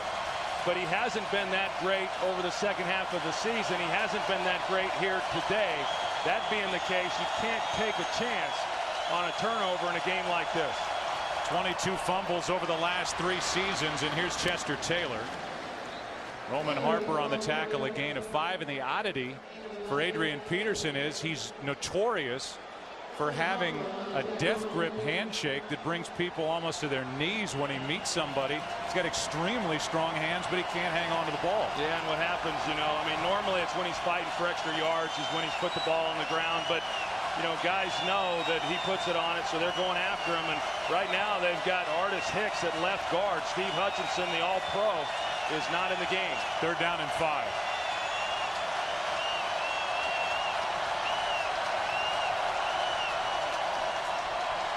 Favre in trouble, floats it out of the reach of Chester Taylor, but a flag comes down, and it was Hargrove who ended up on top of Favre. Personal foul, roughing the passer, number 69, 15-yard penalty, automatic first down. That is the third personal foul, but Brett Favre doesn't look healthy as he staggers around and now squats down at the 30-yard line. You see Hargrove, he comes right inside, and I think that was a bad call. You know, I mean, he's in contact with Favre, and he's just making a tackle at the end of the play. I mean, that's the way they teach Pop Warner kids how to make the tackle. And I know that they say you can't drive the quarterback into the turf, and I'm all for that. But that was a guy who got engaged, had his arms around Favre's waist, went to the ground, tackled him. I don't agree with that call. Well, there was, I disagree. There was a lifting of Brett Favre, and then Hargrove did drive him into the turf. Here's Berrien with a catch, and a good play is made out on the edge by Jabari Greer. I mean, this seems to me, you know, all the ticky-tack fouls we see week after week with a hand getting up into the face mask or off the helmet of a quarterback. Here's a lift and a drive into the ground. I think that's a good call. Yeah, I don't, because Favre's falling back as he's making that throw, and Hargrove is just making the tackle. He doesn't know that the ball's out. And if a quarterback leaves his feet, he naturally then is going to fall on his back, and it's going to look like he was driven to the turf. I just think that in a game like this, one that was that close, the fact that you and I are even having a conversation about it, shouldn't have been called. Came on third down, and it gave the Vikings a first down. What will it lead to? Here's a pass caught. That's Berrien, who's been busy. 12 yards and a first down. So file that play away. Anthony Hargrove with a personal foul. Favre staggered around after that personal foul, and now he's still throwing bullets. I don't know how he keeps getting up and going into the huddle and getting up to the line. You know, we showed that Artis Hicks had to go in there for Steve Hutchinson at left guard. Steve Hutchinson is now back in the game, but that pressure that led to the controversial penalty came over that left side. You know, they brought two guys, one by McKinney, one by Hicks. Both of them were able to get to Favre. Handoff is to Chester Taylor. No Adrian Peterson, and Chester Taylor gets two Remy Adele on the tackle. Yeah, and you know, we talk about Chester Taylor. You talked about prior to Adrian Peterson coming here, he was a 1,000-yard runner. I mean, he's an accomplished guy. I mean, sometimes you watch him run and you really got to take a hard look and say, who was that? Because he finishes runs a lot like what Adrian Peterson does.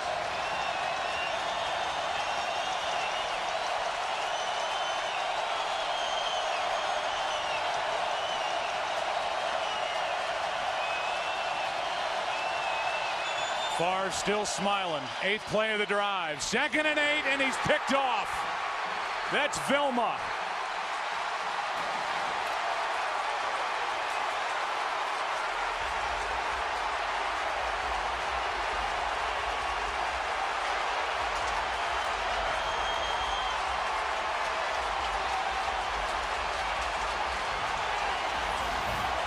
Favre needs help getting off the field.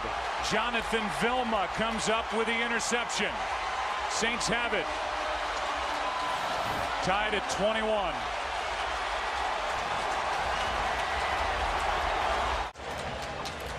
They're looking at the left lower leg of Brett Favre as he got a hit from Remy Adele up high and Bobby McCray down low. And it's the hit by McCray to the left leg that hurt Brett Favre. Vilma the interception, his 4th over his last 8 games, and now it's Pierre Thomas out across the 35, back to the hit and the interception. Well, here's Remy Adele. They're going to run a twist there, and Bobby McCray is going to be the one who comes low on him, but good job up front there on the twist. Remy Adele, you see Bobby McCray come down low, and then on the back end it was Jonathan Vilma who initially was going to go in coverage with Jim Kleinsasser, but he fell back off of that route when he read Brett Favre's eyes and was able to then make a play on the ball. Brett Favre has not been sacked, but he has been hit 11 times, and they have come after him from the beginning of this game. Greg Williams, the defensive coordinator. Handoff to Pierre Thomas over the right side, a gain of 3. 3rd down coming up. And they'll rewrap the left ankle of Favre as we come up on a minute left in this 3rd quarter, tied at 21. Well, I've got to believe Tavares Jackson's over there on the sideline somewhere getting loosened up, but the way they're taping up Brett Favre, it looks like he'll be coming back out into the game, and that's got to be awfully difficult on all the wives. Yeah, all the wives and moms who watch their husbands and sons come out here and play every week. It's 3rd down and 3. And that play blown dead with a false start. 3rd down and 8. We'll get the call. Ball start. Number 76, offense. 5-yard penalty. 3rd down. So center Goodwin. Let's go down to Chris Myers.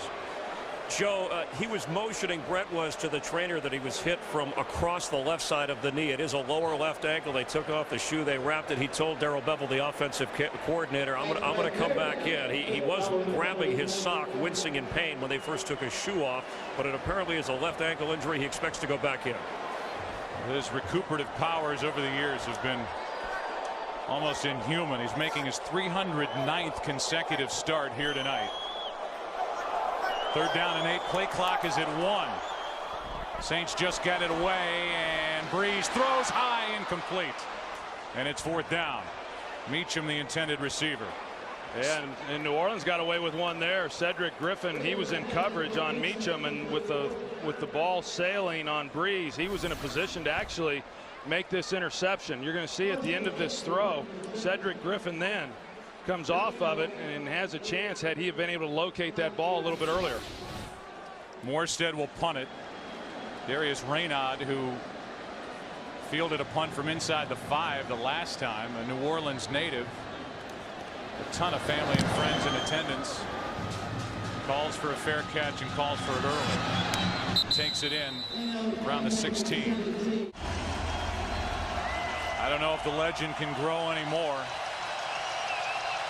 There he is, back on the field. It's officially a left ankle injury.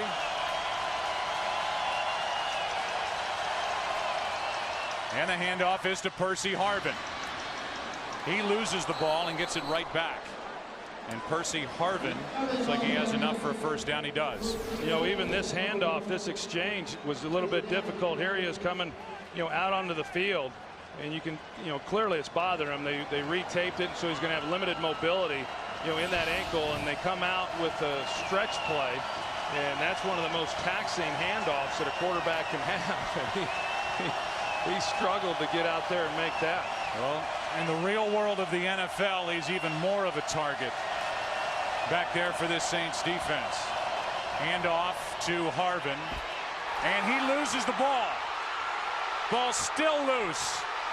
Saints in a position and picked up by Remy Adele.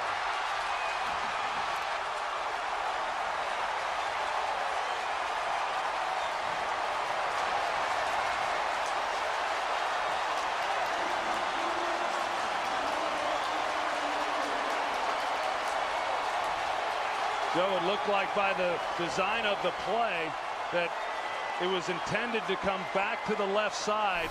That's how they were blocking it up. Will Smith, though, he holds his ground. He's the one who's able to come in and knock it loose out of the hands of Percy Harvin.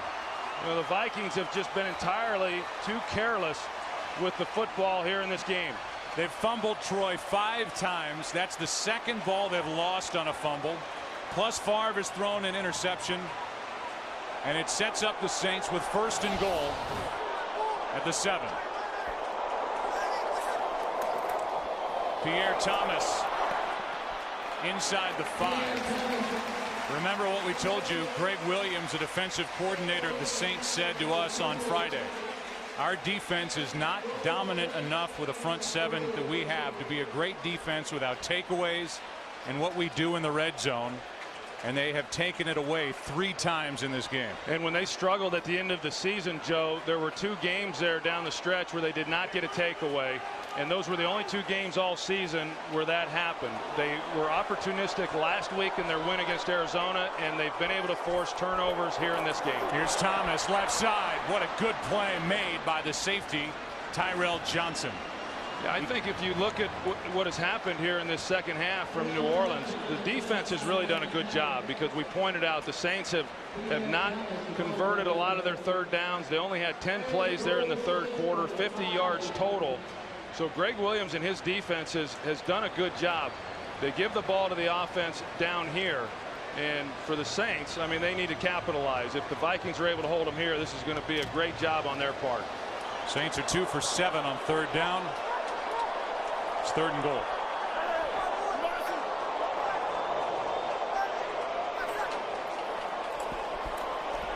Breeze can't find anywhere to go with it. Now does. And no touchdown. The catch by Reggie Bush, and they're going to mark him short.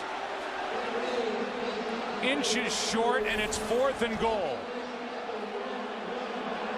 Well, what a good job by Tyrell Johnson of making the hit right there, and that's worth a challenge, because it looked to me like it was inside the pylon. I agree. That should be a touchdown. And a challenge coming from Sean Payton.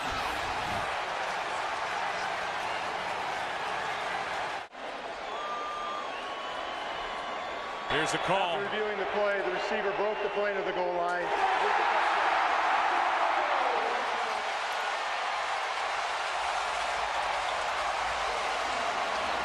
It's the Percy Harvin fumble that leads to it, and Reggie Bush, 5th touchdown in 4 career postseason games.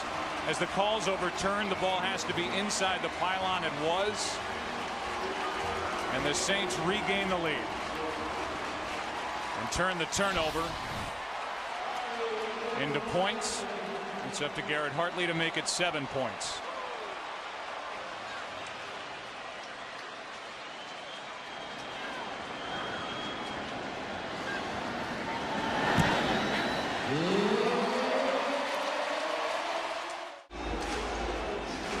After the Harvin fumble, the Saints get it in thanks to Reggie Bush. The Saints, 4th quarter during the regular season, by far the best team in the NFL. They scored more points and allowed fewer points than any other team.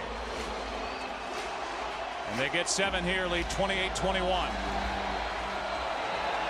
Drew Brees with 3 touchdown passes in the game, and the Vikings will start at their 20.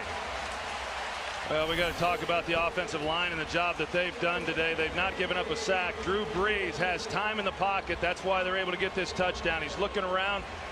Reggie Bush was about his 4th or 5th receiver that he went to in that progression, and Reggie Bush does a great job here.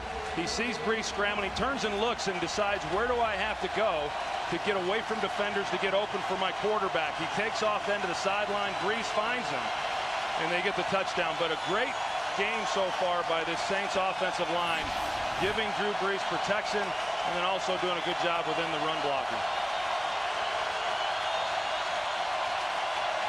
On first down, Favre gets it to Chester Taylor, and Taylor is spun around by Fujita. Gain of 3. Now you kind of get the idea right now that that score really re-energized this crowd, and they're, you know, a little bit of a momentum shift clearly, and that if Minnesota doesn't do something with this drive and the Saints are able to force a 3 and out, I see momentum right now with New Orleans that offensively, you know, they could extend this lead pretty good. 2nd and 7. Peterson back in the game.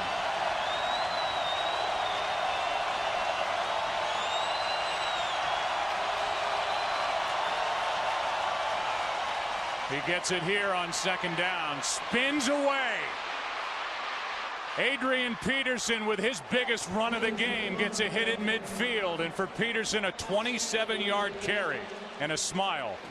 Yeah, you got Roman Harper, the safety. He comes up, and then the corner Jabari Greer is in a position to make the tackle as well.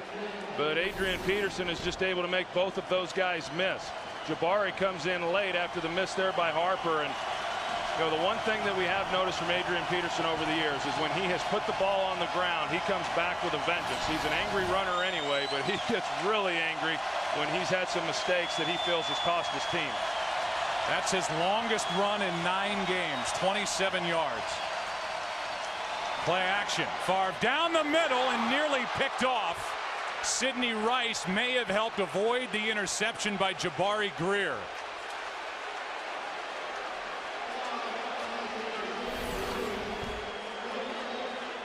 Yeah, there's a little bit of pressure on Favre at the end, but overall not bad. It was just a ball that Favre thought he could fit in, and Greer was in a great position and came underneath. Sidney Rice needs to try to do what he can to break that one up, but that's the first throw that I've seen from Brett Favre in a long time to where you say, gosh, what was he thinking? But he got away with one on that play.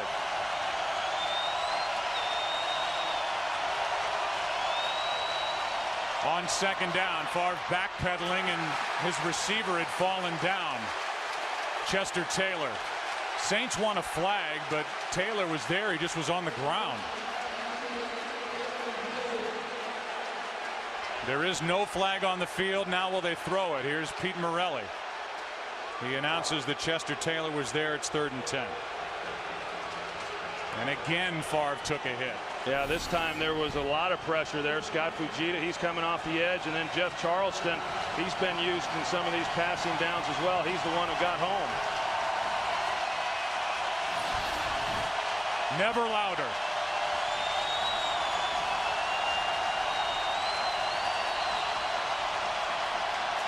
Favre guns it for Berrien, who comes to the ball and makes a catch. Big completion on 3rd and 10 by Brett Favre of 30 yards to Bernard Berrien, who's having his biggest game of the season. Boy, he sure is, and a ball that Favre had to use every ounce of arm strength that he had because he's thrown out of position, and Berrien, this was a ball that was thrown to the inside. He had to go in and get it, and that's exactly what he did.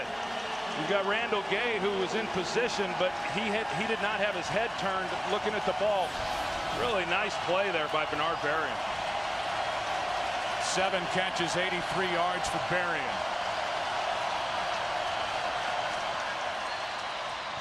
Handoff is to Adrian Peterson, who carries it for 3. Well, I spoke a moment ago about the momentum shift and how this crowd had gotten re-energized. We'll see what ultimately happens on this possession. Clearly right now they're in field goal range, but they've recaptured what they had lost. The Vikings have. This crowd obviously still loud, but they're not in the frenzy that they were just a few moments ago when this drive started.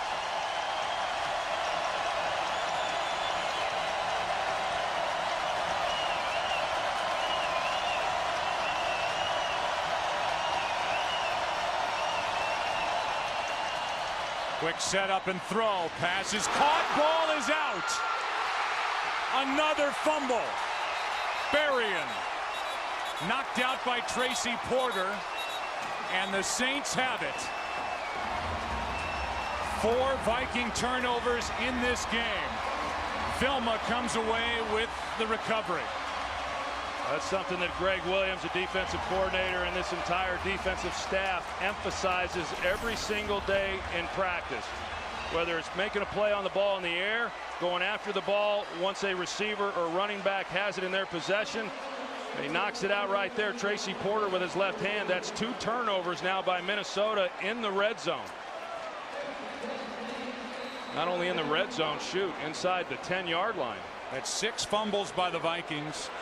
3 they've lost, plus the interception, and the Saints defense doing what it's done all year. Take the ball away. Saints take over at their 5. Handoff is to Pierre Thomas, looking for somewhere to go, and Pierre Thomas picks up 3. Pat Williams on the stop for the Vikings. The thing that's so surprising about this, I mean, we talk about Brett Favre and some of the interceptions that he's had over his career, and you know that at any time that there could be a 3-4 interception game, but that's not been the case. And this Minnesota team has been so good all season long in protecting the football. 3rd best in the NFL during the regular season, protecting the ball with only 18 turnovers. But 4 here in the NFC Championship game, which has derailed their effort, at least at the moment. 2nd and 7. Pass is caught by Henderson, and Debris is brought down by Griffin. Gain of 5. 3rd and short coming up. Now here's a spot for the Minnesota defense. as they need on 3rd and 2 to come up with a stop.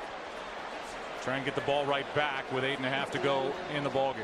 Yeah, I think overall, I mean, I think Minnesota defensively has done a good job today. Now the ball's out. Breeze picks it up.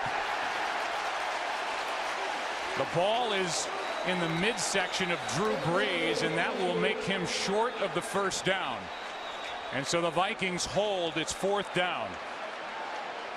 Well, another missed opportunity on 3rd and short. They, and this one comes at the expense of not getting the exchange from the center. In another situation similar to last week, you got the center working to the left, and the quarterback Drew Brees. You never know exactly why the exchange doesn't take place, but as the quarterback with a center working away against a big offensive lineman or a big defensive lineman, you got to hang in there just a tick longer. Well, this will be a challenge. He's challenging the ruling on the field that the runner crossed and made a first down. Sean Payton's going to challenge it. About to get the call from Pete Morelli. Breeze finally got the ball, went toward the 15. The ball was back in the middle part of his body, but a challenge from Sean Payton. Meanwhile, they yanked Drew Brees back. The ruling on the field will stand. 4th down. I mean, that really wasn't all that close and pretty clear cut. And so now New Orleans, not only do they lose a timeout, but they are out of challenges for the rest of this game. They were successful on their first on the Reggie Bush touchdown, unsuccessful here, and that was a waste on 2 fronts. Now it's 4th down, and the punt will be coming from Morstead with Raynaud waiting for it. Short punt. Takes a decent New Orleans bounce, but great field position.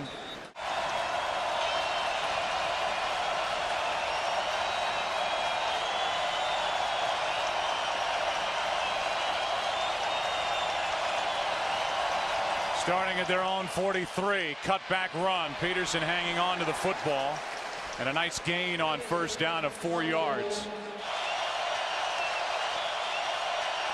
2nd down and 6. Favre throws. Sidney Rice incomplete. Good play by Greer.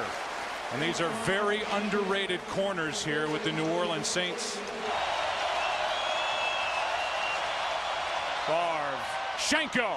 Big completion on 3rd and 6, and Visanthe Schenko takes it down inside the 40. Troy, you and I talked that somebody did a good job of scouting Visanthe Schenko, who was Shockey's backup with the Giants. His career high was 12 catches before they brought him to Minnesota. Good route right here. He was able to get off Roman Harper. Roman Harper's in man coverage on him, and he overplayed it. And you're right. I mean, sometimes guys get labeled, and when he was backing up Shockey, as you said, he wasn't a big part of their receiving game, but he came here, and each year that he has been here, his receiving totals have increased. All of his catches this half. 4 for 83 yards. Play action from Favre on first down. Able to get rid of it as again he ends up on the ground. Chester Taylor, the intended receiver. And there was pressure by Anthony Hargrove. Yeah, Anthony Hargrove's doing a pretty good job right here in the middle. And he's going to get help there from the center there is the one who's trying to hold him up. But Hargrove is the one, when you get that inside pressure, we talked about it, that it's awfully hard then for a quarterback to escape. You can deal with it off the edges, but in the middle, you don't like it. 2nd and 10.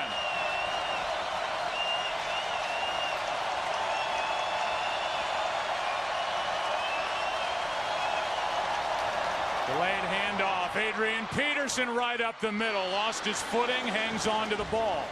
Saints still going after it. Roman Harper on the tackle, trying to rip it out, and it's an 18-yard run. Yeah, just straight lead draw, and Nofahu Tahi, the fullback, he's going to lead block here, and then a down block by the right guard, Anthony Herrera. Pretty nice hole right there for Adrian Peterson. First time Peterson's been over 100 yards rushing in 9 games.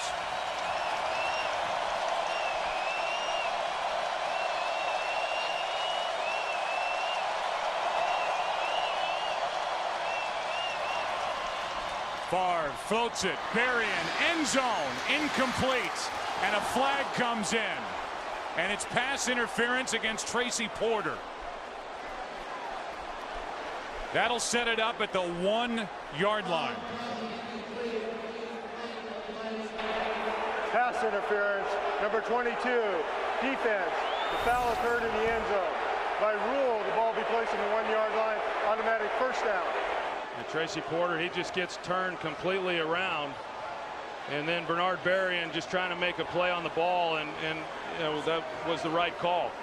It's awfully hard on these defensive backs. The ball in the air, the ball's thrown to the inside, you're out of position, you're not making a play looking back, and as the receiver then goes for the ball, invariably there's contact. The disparity in penalties, 9 against the Saints. Handoff is to Peterson. May have gotten back to the line of scrimmage. Lost about half a yard. First guy there was Anthony Hargrove. 5.5 to play, 2nd and goal, and Brett Favre, who came out of last week's win over the Dallas Cowboys, saying this is what I came back for. Didn't sign until August. Had one of his best seasons, if not his best, over a 19-year NFL career, trying to tie this game. Well, they've been down here a couple times and have had nothing to show for it. They're hoping to come away with points now. 2nd and goal. Peterson pounds it to the goal line and in. Touchdown, Minnesota. Adrian Peterson has his 3rd of the day. A 2-yard run. And with the extra point coming, we're on our way to 28-28. Good job right here by Sullivan and Herrera, the right guard. So you get the dynamic running ability of Adrian Peterson. You live with the 2 fumbles. He has 3 rushing touchdowns in this game and 120 yards on 22 carries. And we're tied. And with under 5 to play, the Vikings, their defense held on 3rd down and short. They got it back. They took it down the field. 7-play drive. Pass interference call set it up at the 1. And now the Saints and Drew Brees about to get it back. Playing football in the Superdome since 1975. It's never hosted an NFC championship game. This one's been worth the wait. Courtney Roby from inside the 5. Cannot get to the 20. Well, you got 55 minutes of action here today, and we're down to this. Just under 5 minutes to go, and the game knotted up. They're still unpiling after that kick return by Roby. And Roby finally gets up and limps off the field. There have been 4 Super Bowls in this building. There have been Final Fours, bowl games, championship fights. This is another championship fight.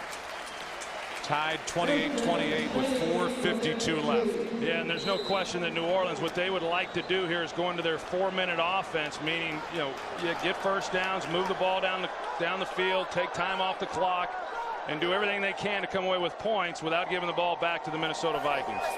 Over 70,000 in this stadium as Brees lost the football. Jari Evans was there to fall back on top of it for the Saints. It was knocked out, and Jari Evans, the all-pro guard, fell on top of it.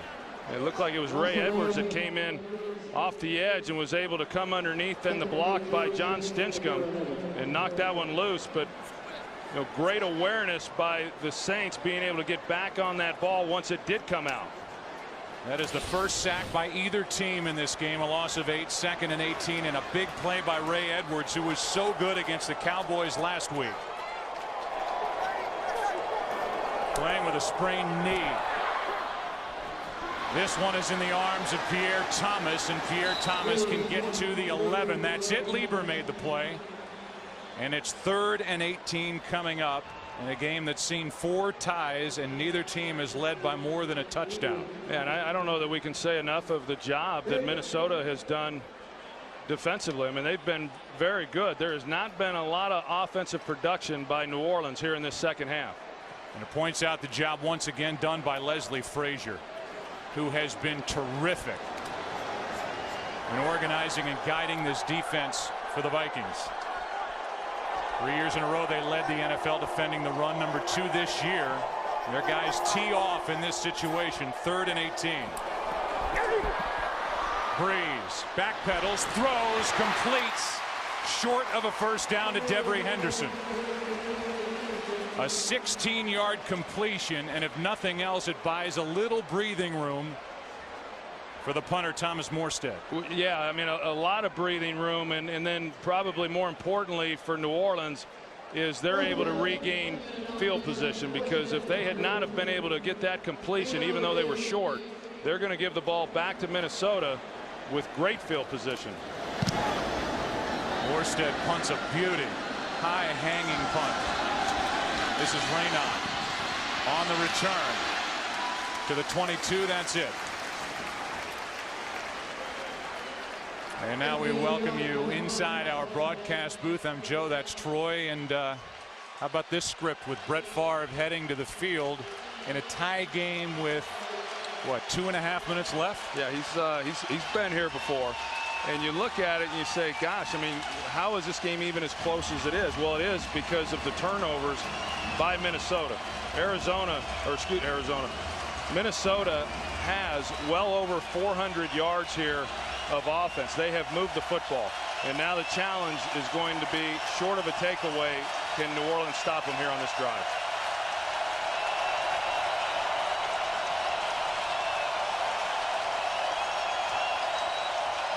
Start with a run over the right side.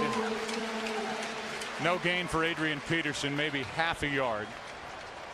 The Minnesota Vikings are 0-4 in NFC Championship games since their last Super Bowl, which happened in January of '77 when they lost to Oakland. Kenny Stabler, Biletnikoff, the MVP. Trying to stamp their ticket for a trip to Miami. And a date with the Colts. 2-minute warning. 2nd and 10 when we come back. Tied at 28. Trip to the Super Bowl and an NFC Championship on the line. 2nd and 10.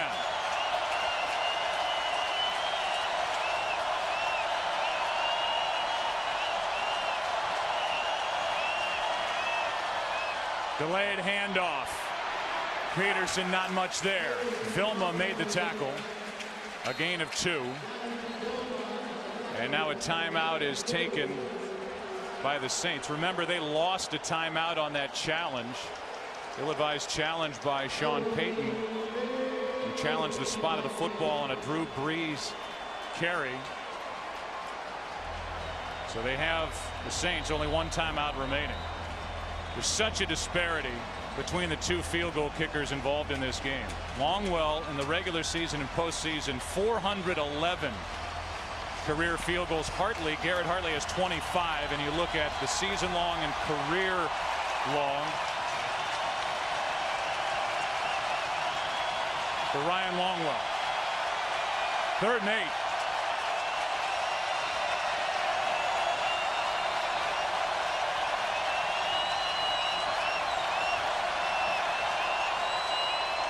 Favre throws, Berrien makes the catch and now has to fight, has a first down. He has a fumble in this game. He went around Porter and picked up 10 and a huge first down. Greg Williams, he elects to bring pressure. They come off the edge here, and he's hoping that Favre has to get the ball out, but then you'll make the tackle, once the completion is made. And Porter was in a position, if he makes this tackle right at the point of the catch, then Berrien would have been short of the first down. Now Minnesota spends their first timeout as they have a first down at the 33-yard line. There's Ziggy Wilf. His 5th year as owner of this Minnesota Vikings team. They have a good setup in place with Rick Spielman, the general manager, and their head coach, Brad Childress. But Favre is the difference. On first down, Brett Favre throws, and he hits Sidney Rice in stride. The Vikings will not use a timeout. They'll get up to the line of scrimmage. A 19-yard completion to Sidney Rice. A perfectly thrown ball by Brett Favre.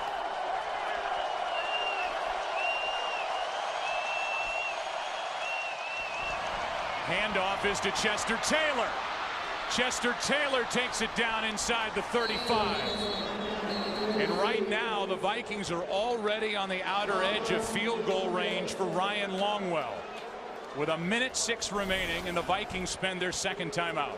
Here's that throw. Randall Gay is on Sidney Rice, and you see where the ball was placed. Randall Gay was actually in good coverage and could have made a play on it, but a perfect thrown pass. And at the end of this right here, you see Chester Taylor. I mean, he's got one thing in mind, and that is just protect the football and don't lay it on the ground. New Orleans just used their final timeout. It's first down for Minnesota.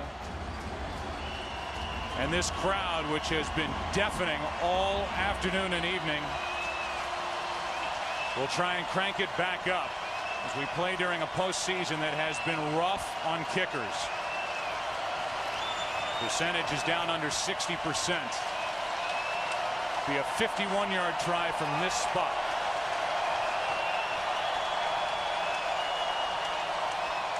They stay on the ground. Handed to Chester Taylor. No gain.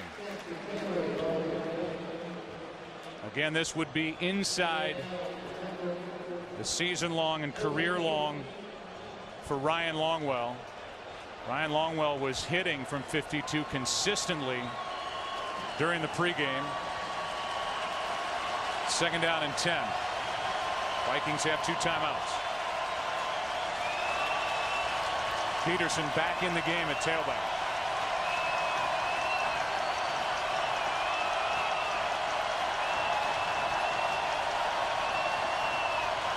And he gets it over the right side. Nothing. Remy Adele out there to make the stop. And now with 19 seconds remaining, the Vikings take a timeout. Vikings have been to the Super Bowl 4 times, never won it. Saints have never been there. 19 seconds left in regulation. I think this is an interesting call right here for offensive coordinator Darrell Bevell as to whether or not he's comfortable just trying to run the ball and take their chances then from this distance or however many yards they can pick up, or if they want to try to get more and make it a much higher percentage kick. And now a penalty flag comes in.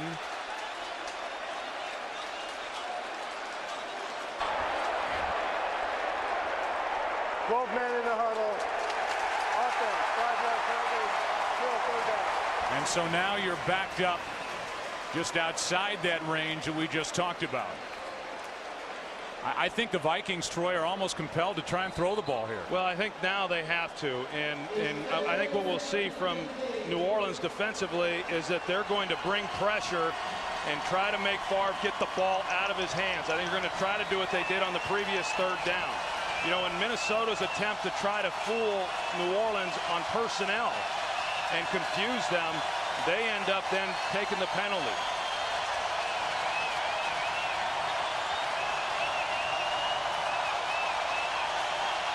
Third down and 15.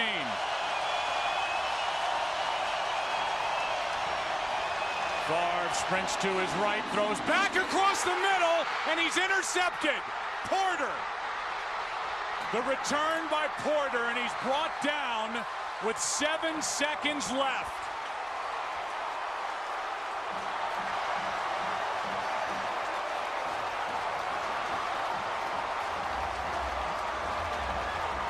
Rolling to his right, Troy, and throwing across his body into the middle of the field. It's the first thing they teach you not to do, but you're going to see Brett Favre as he rolls out. If he just runs with it, He's got open field. He's going to pick up 10, maybe 15 yards. Then they're obviously in field goal range. Instead, he tries to make a play. This is the cardinal sin for any quarterback, throwing back across the grain as you're rolling to your right. You cannot see defenders that are then coming underneath in pursuit. And Porter there to make the interception, and Favre knows he made a huge mistake. Huge mistake. Didn't keep it. The Vikings do have a timeout left, so they could have run it. That's 5 turnovers for Minnesota. Brett Favre with 2 interceptions in the game. And now 1 second is left on the clock. The two teams rough it up a little bit. And it'll be second down as we're 1 second away from overtime. Ray Edwards in the middle of it with Jerry Evans. You know, just pretty remarkable, you know, for Favre with as much ground. It was a good call. It was a good, excellent call by Darrell Bevell. Roll the quarterback out, let him have everything out in front of him. Not only receivers, but open field that he very easily could have taken. Wow. Last play barring a defensive penalty, and Breeze just gets rid of it. And we are headed to overtime. Brett Favre, who 2 seasons ago was playing for the Green Bay Packers, and in overtime throwing that interception into the arms of Corey Webster, and there's the throw. You know, Brett has had a few plays over the years, and when you play 19 years in the NFL, you're going to have some of those. But you know, that's certainly one of them that he'd like to have back, because you know, as I said, had he have just kept the ball and got as much out of it as he could have, and then they could have called timeout, and it would have been just a chip shot. Here's the penalty, and it was a big one because it turned what would have been a 51-yard try into a 56-yard try. Too many men in the huddle. All right, man. This is sudden death overtime. First team to score wins. In essence, it's a brand new game, starting first quarter and on.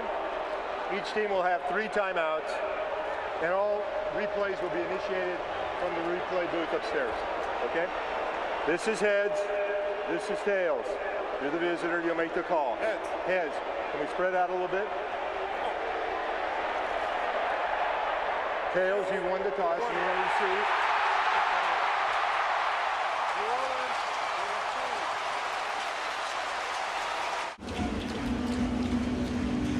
Into overtime we go.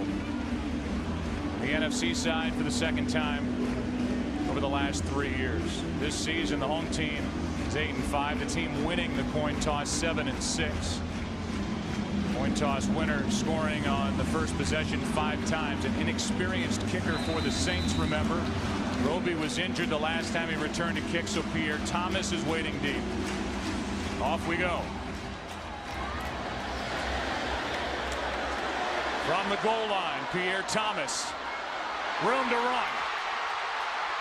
Stumbled a bit as he got across the 35, but great starting field position after a 40-yard return. Abdullah on the tackle for Minnesota. And they'll mark it just short of the 39-yard line. Pierre Thomas, he just takes it straight up the field. A great job by that kickoff return team. A huge return. He probably gets a little bit more yardage had he not have stumbled, but a great way to start this overtime possession. Player is down on the field, a Minnesota Viking. We go back to Brett Favre. He threw the interception in overtime the last time he was in an NFC championship game, and it was the New York Giants. Corey Webster who picked him off. His last throw as a Green Bay Packer. Brett Favre had thrown 84 interceptions over his last 4 years coming into this season. 22 last year with the Jets. Cedric Griffin, who is a terrific cornerback for the Minnesota Vikings, was hurt covering that kick. So Griffin limps off. Led his team with 4 interceptions this season. There's the day for Drew Brees. 3 touchdowns, 15 of 26. He'll start at the Saints 39.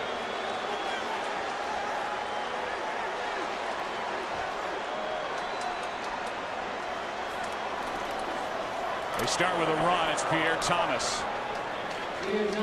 Saints with just 77 yards since halftime, and that's saying something against this New Orleans offense, the highest scoring offense in the NFL. And there is the second-year pro Garrett Hartley, who has attempted just 25 kicks in the NFL. There's his career long last year. You know, this game, and you look at the Saints defensively, giving up 475 yards of offense in this game. But they did what they've done all year long, and that is force takeaways. 2nd and 7. Again, it's a run. This time it's Reggie Bush. He gets a yard. The crowd is groaning, saying, where's this high-flying offense and the passing attack of Drew Brees? Yeah, you know, on first down, they brought in their 6th offensive lineman, Zach Strief. You know, that's where they're heavy with the running game, and so they ran it on first down, didn't get anything out of it. You know, I expected him to come out and throw it as well. They've just not been good on this down today. And that's been one of the differences for them and why they haven't had more yards here in this second half.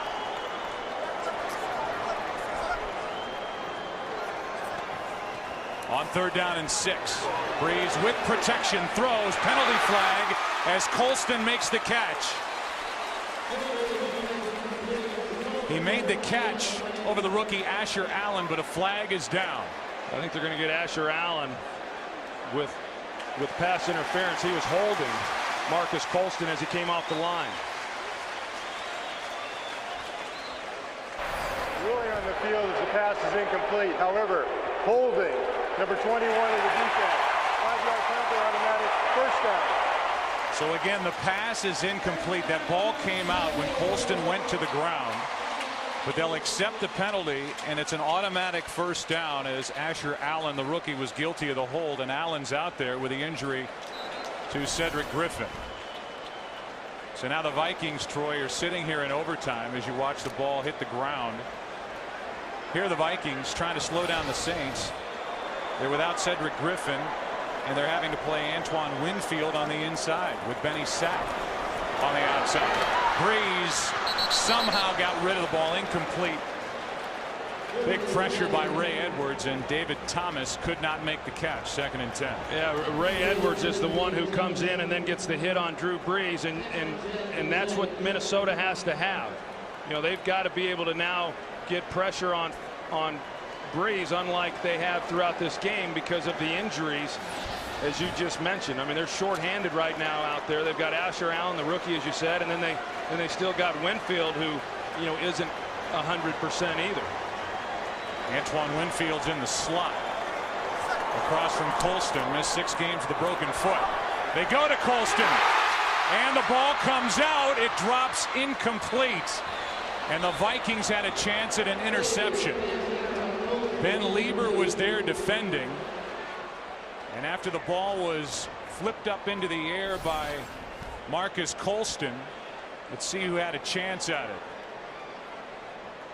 That ball is live in the air, and it was Tyrell Johnson who could not secure it. It was a little bit like that previous catch with the penalty on Asher Allen, that, you know, not an easy catch to make, but one that we've seen Marcus Colston make throughout his career. But he did have it initially into his hands, but he just was not able to secure the ball. It's 3rd down and 10.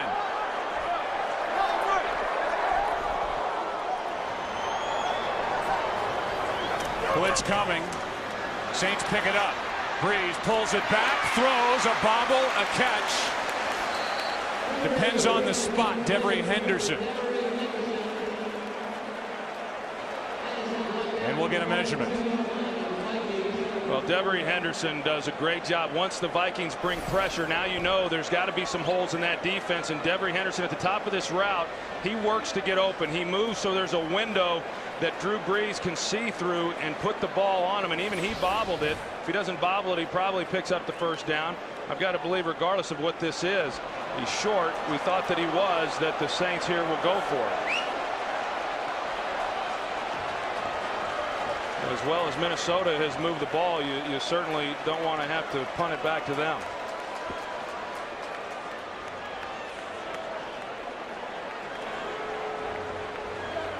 So it's 4th down and inches. And this tremendous run defense of the Vikings will line up and try to come up with a stop. Now we have a whistle. And we're going to get a review, I believe, of the spot of the football. I thought it was a good spot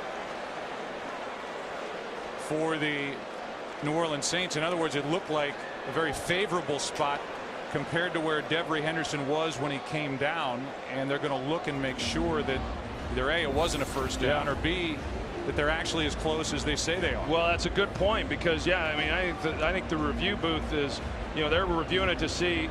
And that's a pretty good spot right there. But you're right. Had that have been further back, then they would have moved it back, and it would have been further than what it is. But that right there, that's close. I mean, I don't know that there's anything there that they can move it. I mean, we saw the yellow line, but that certainly is close as to where they will spot this ball. I don't know that Henderson, maybe you could say, was touched on his way going to the ground once he secured the catch. Looked like the linesman was waiting to see what was going to happen.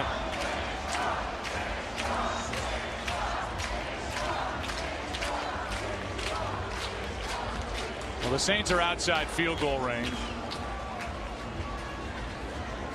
We're in a booth review as they're checking the spot of the football. It's New Orleans franchise, 1967, an expansion team. Tom Benson in his 25th year of ownership. The first year was 1967. It took 21 years before they had their first winning season. Some good players have come through here. After reviewing the play, we were reviewing whether the forward progress was made. The ruling on the field will stand. Please set the play clock to 34 seconds. Think about a lot of the great players who have come and gone in a New Orleans Saints uniform, and I think that list may start with the name Archie Manning, but some good players. This franchise is in a position here, Troy, to get to their first Super Bowl. Well, and to do that, they've got to pick this up. And, you know, I've always thought the best play in this situation is a quarterback sneak, because there's so many bodies. It's hard for that official not to give you the first down if you run the sneak. When you take it off the line of scrimmage, you risk a lot of penetration inside.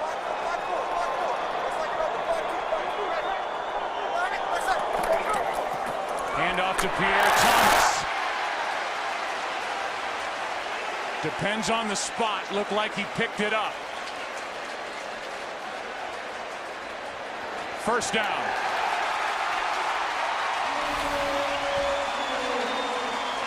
Pierre Thomas, he decides to go over the top, and this was close. This was close. They got the penetration down low. Pat Williams, you know, a lot of times those defensive linemen in the middle, they just go to the ground to keep from getting pushed out, and Pierre Thomas, anticipating that, then went over the top of the pile. Now they're going to review that last play. Thomas lost control of the ball.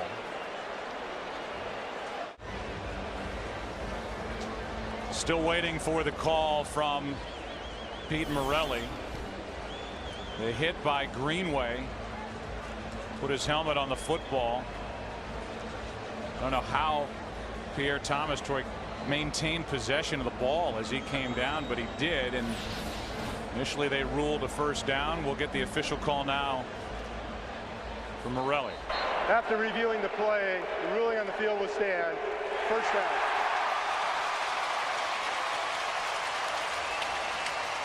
Yeah, I'm with you, Joe. It's a wonder that Pierre Thomas was able to hang on to that ball with Greenway putting his helmet right on it. It was close, but I don't know what kind of angle. I mean, it certainly wasn't apparent that he didn't make it, and I just don't think there's any way they could overturn that call. Saints are still not inside field goal range. Drew Brees backpedaling, gets rid of it, and the pass incomplete, but a flag comes in.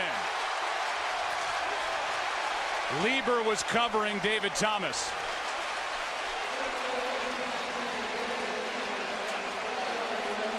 That was just Drew Brees trying to keep a play alive and then just give his guy a chance. And I'm sure Minnesota's trying to argue that it was a ball that was uncatchable. Pass interference, defense.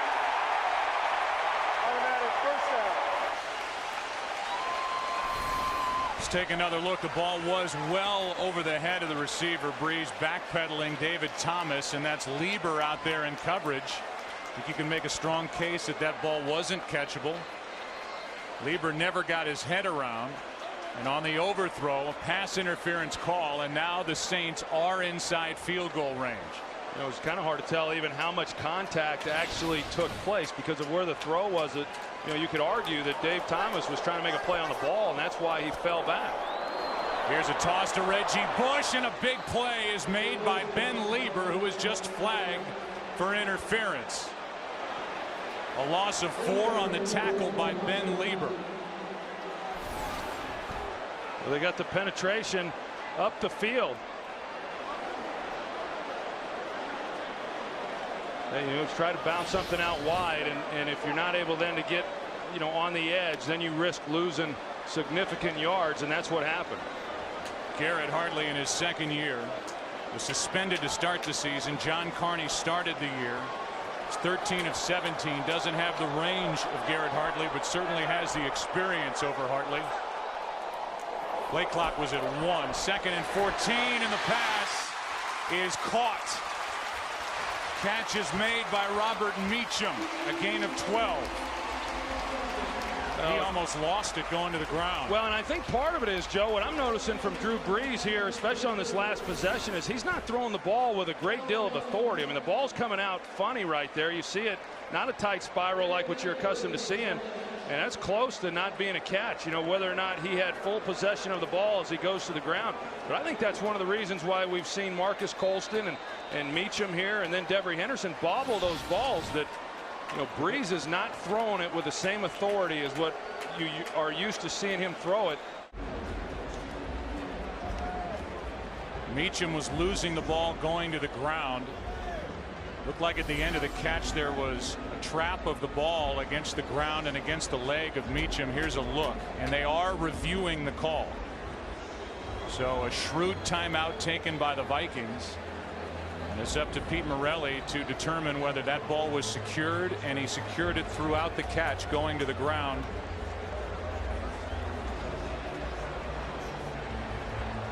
See a little movement when that ball hits the ground, and it's a smart timeout by Brad Childress. Well, you know, the other looks that I had seen, it looked like they would come back and rule it an incompletion. That last shot that we just showed, it looked to me then that he did have possession, but a number of bobbled balls, bobbled catches here on this last possession by some pretty sure-handed people. Officially, it was 2nd and 15 at the 34. The 12-yard gain, if the play stands, would make it 3rd and 3 at the 22. And here comes the call.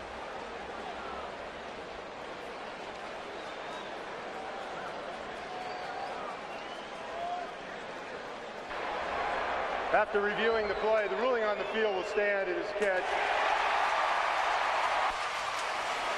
So now it's 3rd and 3 at the 22. And you're talking about a 40-yard field goal try from this spot.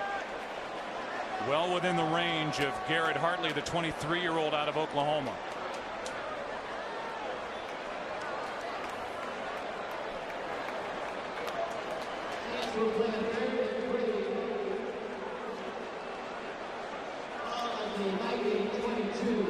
Three of the 8 plays have been reviewed in this overtime. And the Saints are 3 of 11 on 3rd down in this game.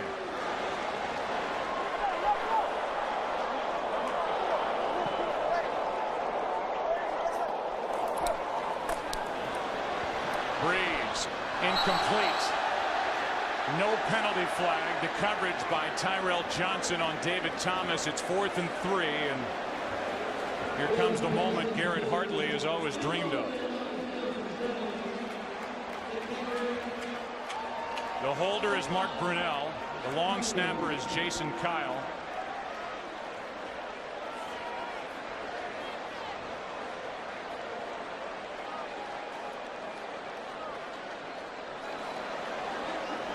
And Garrett Hartley could send the New Orleans Saints to their first Super Bowl. 40-yard drive.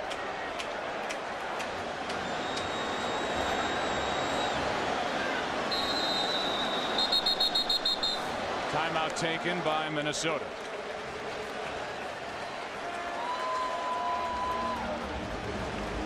Second timeout taken by the Vikings.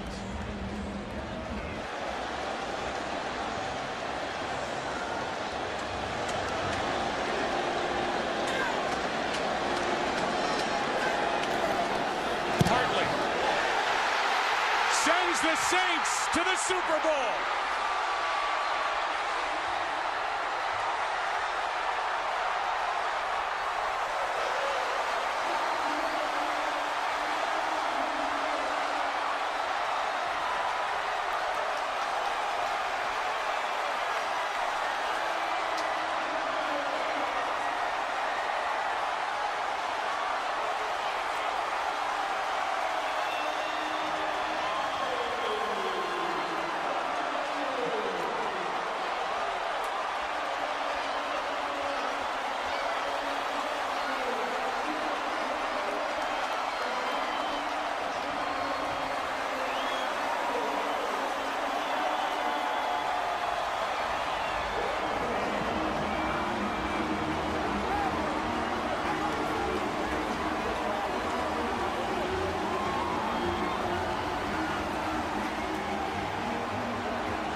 Perfect snap, perfect hold.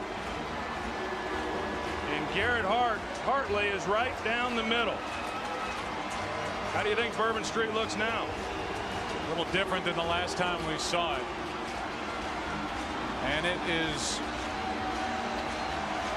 about as perfectly split through the uprights as Garrett Hartley could put it.